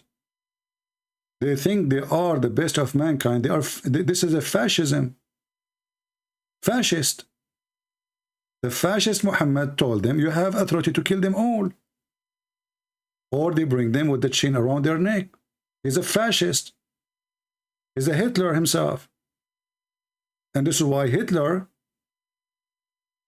he was beloved by the Muslims. And he was why he was embracing Islam actually in his action. Do you know that every single Muslim in the Middle East, he loved Hitler? Do you know that they have his book printed? The United Nations and the stupid American, they give donation to the Palestinian Authority. And then the Palestinian Authority, they print the book of Hitler and they give it for free for every child in their territory. This is the truth. Islam is a fascism, supremacist, the white supreme Arab. They look down at everybody. When an Arab, he go to Pakistan, he looked them down. He's an Arab. This is why when Osama bin Laden, he went to Afghanistan, he acted as if he's God there. Because he's an Arab. They are not. This is why the Muslim, they change their names to Arabic names, but you will not find an Arab changing his name to Pakistani name. Their clothing, their names, their words, everything, the Arab. Islam is the religion of the Arab. The Arab are the supreme. The rest, they have to come with the chain around their neck.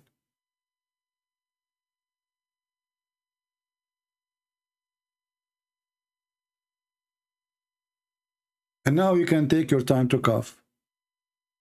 And you are talking about Putin. Putin is little criminal compared to your prophet. Little, tiny. He's a criminal. He's evil. But he's way small to compare to Muhammad. Muhammad is the man who ordered the Arab to attack the Roman just to get the blonde girls. He said, غزوا الروم تغنموا بنات الأصفر. Attack the Roman and get the blonde girls.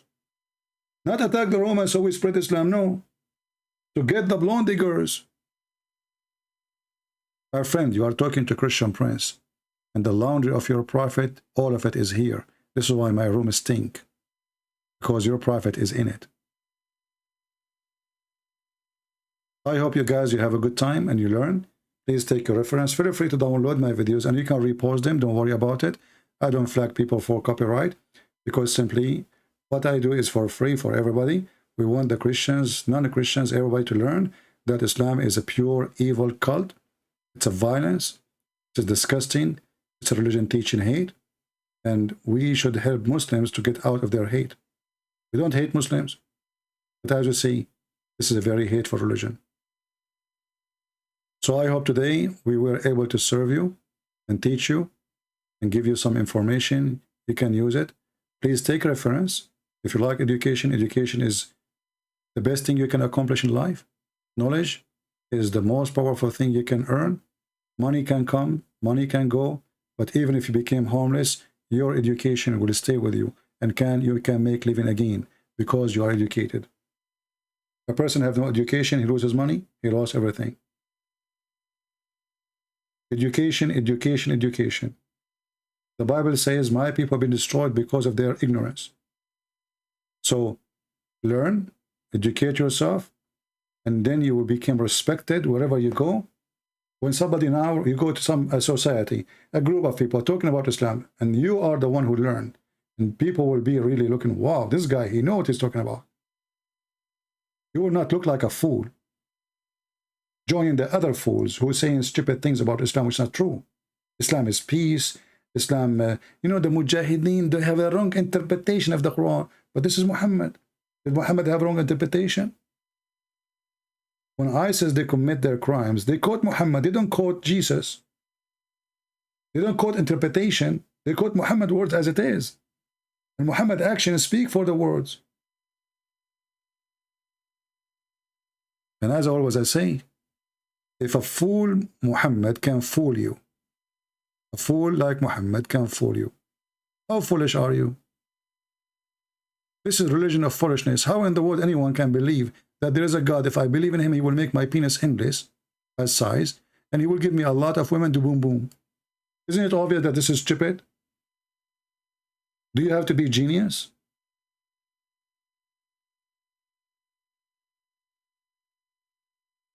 You cannot even convince a donkey to join this religion. If you tell a donkey, I will give you 472 donkey female, the donkey will look at you like, what the heck? What does that mean?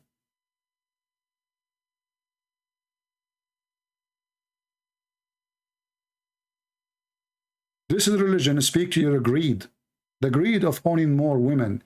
The greed of controlling more women. The greed of having gold and silver. The greed of being satanic, abusing children. 80,000 child will be your slaves in heaven. This is not heaven. This is the land of slavery. What kind of a human being he accept that 80,000 little boys will serve him for eternity? That is a child abuse. How that can be heaven?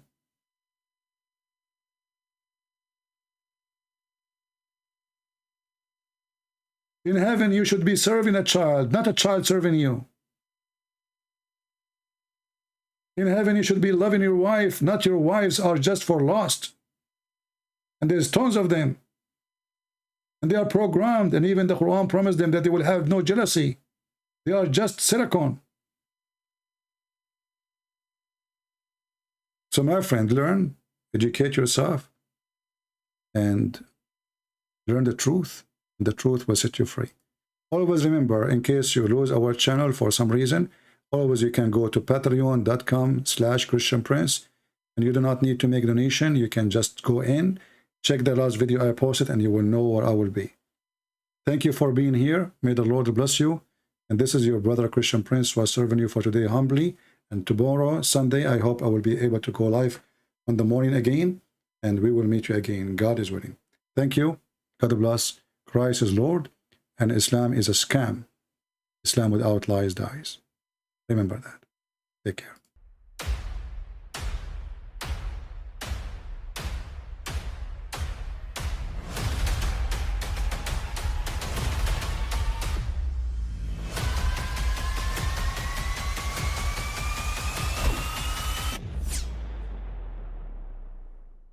But I mean, again, he doesn't know who Gabriel is, right? Because he didn't come from an Abrahamic faith. The people of Mecca were pagan. The Quran is mentioned, if this book was from other than God, they would have found in it many contradictions. If a book is without contradictions, that has no bearing on whether it comes from God or not. I've had phone books that are inerrant, but I certainly don't think God gave them. That we believe without understanding. The brother asked a very important question, that most of the scholars say that listening to music, watching movies, and most of the television programs, they're haram. So how can we have fun? Let me tell you, brother, at the outset, that having fun is permitted in Islam as long as the fun is halal fun. That the standard narrative has holes in it. The Prophet tells us because Satan or the devil sleeps over our nostrils. Those who oversleep and not pray Fajr on time, Satan urinates in their ears. I really do think Jesus was crucified and that he really was dead and buried. He thought that he was a son of God in the sense that he was specially chosen by God. I think Jesus really did think he was going to be the Messiah, the future king of Israel. I mean, that is, after all, why they crucified him.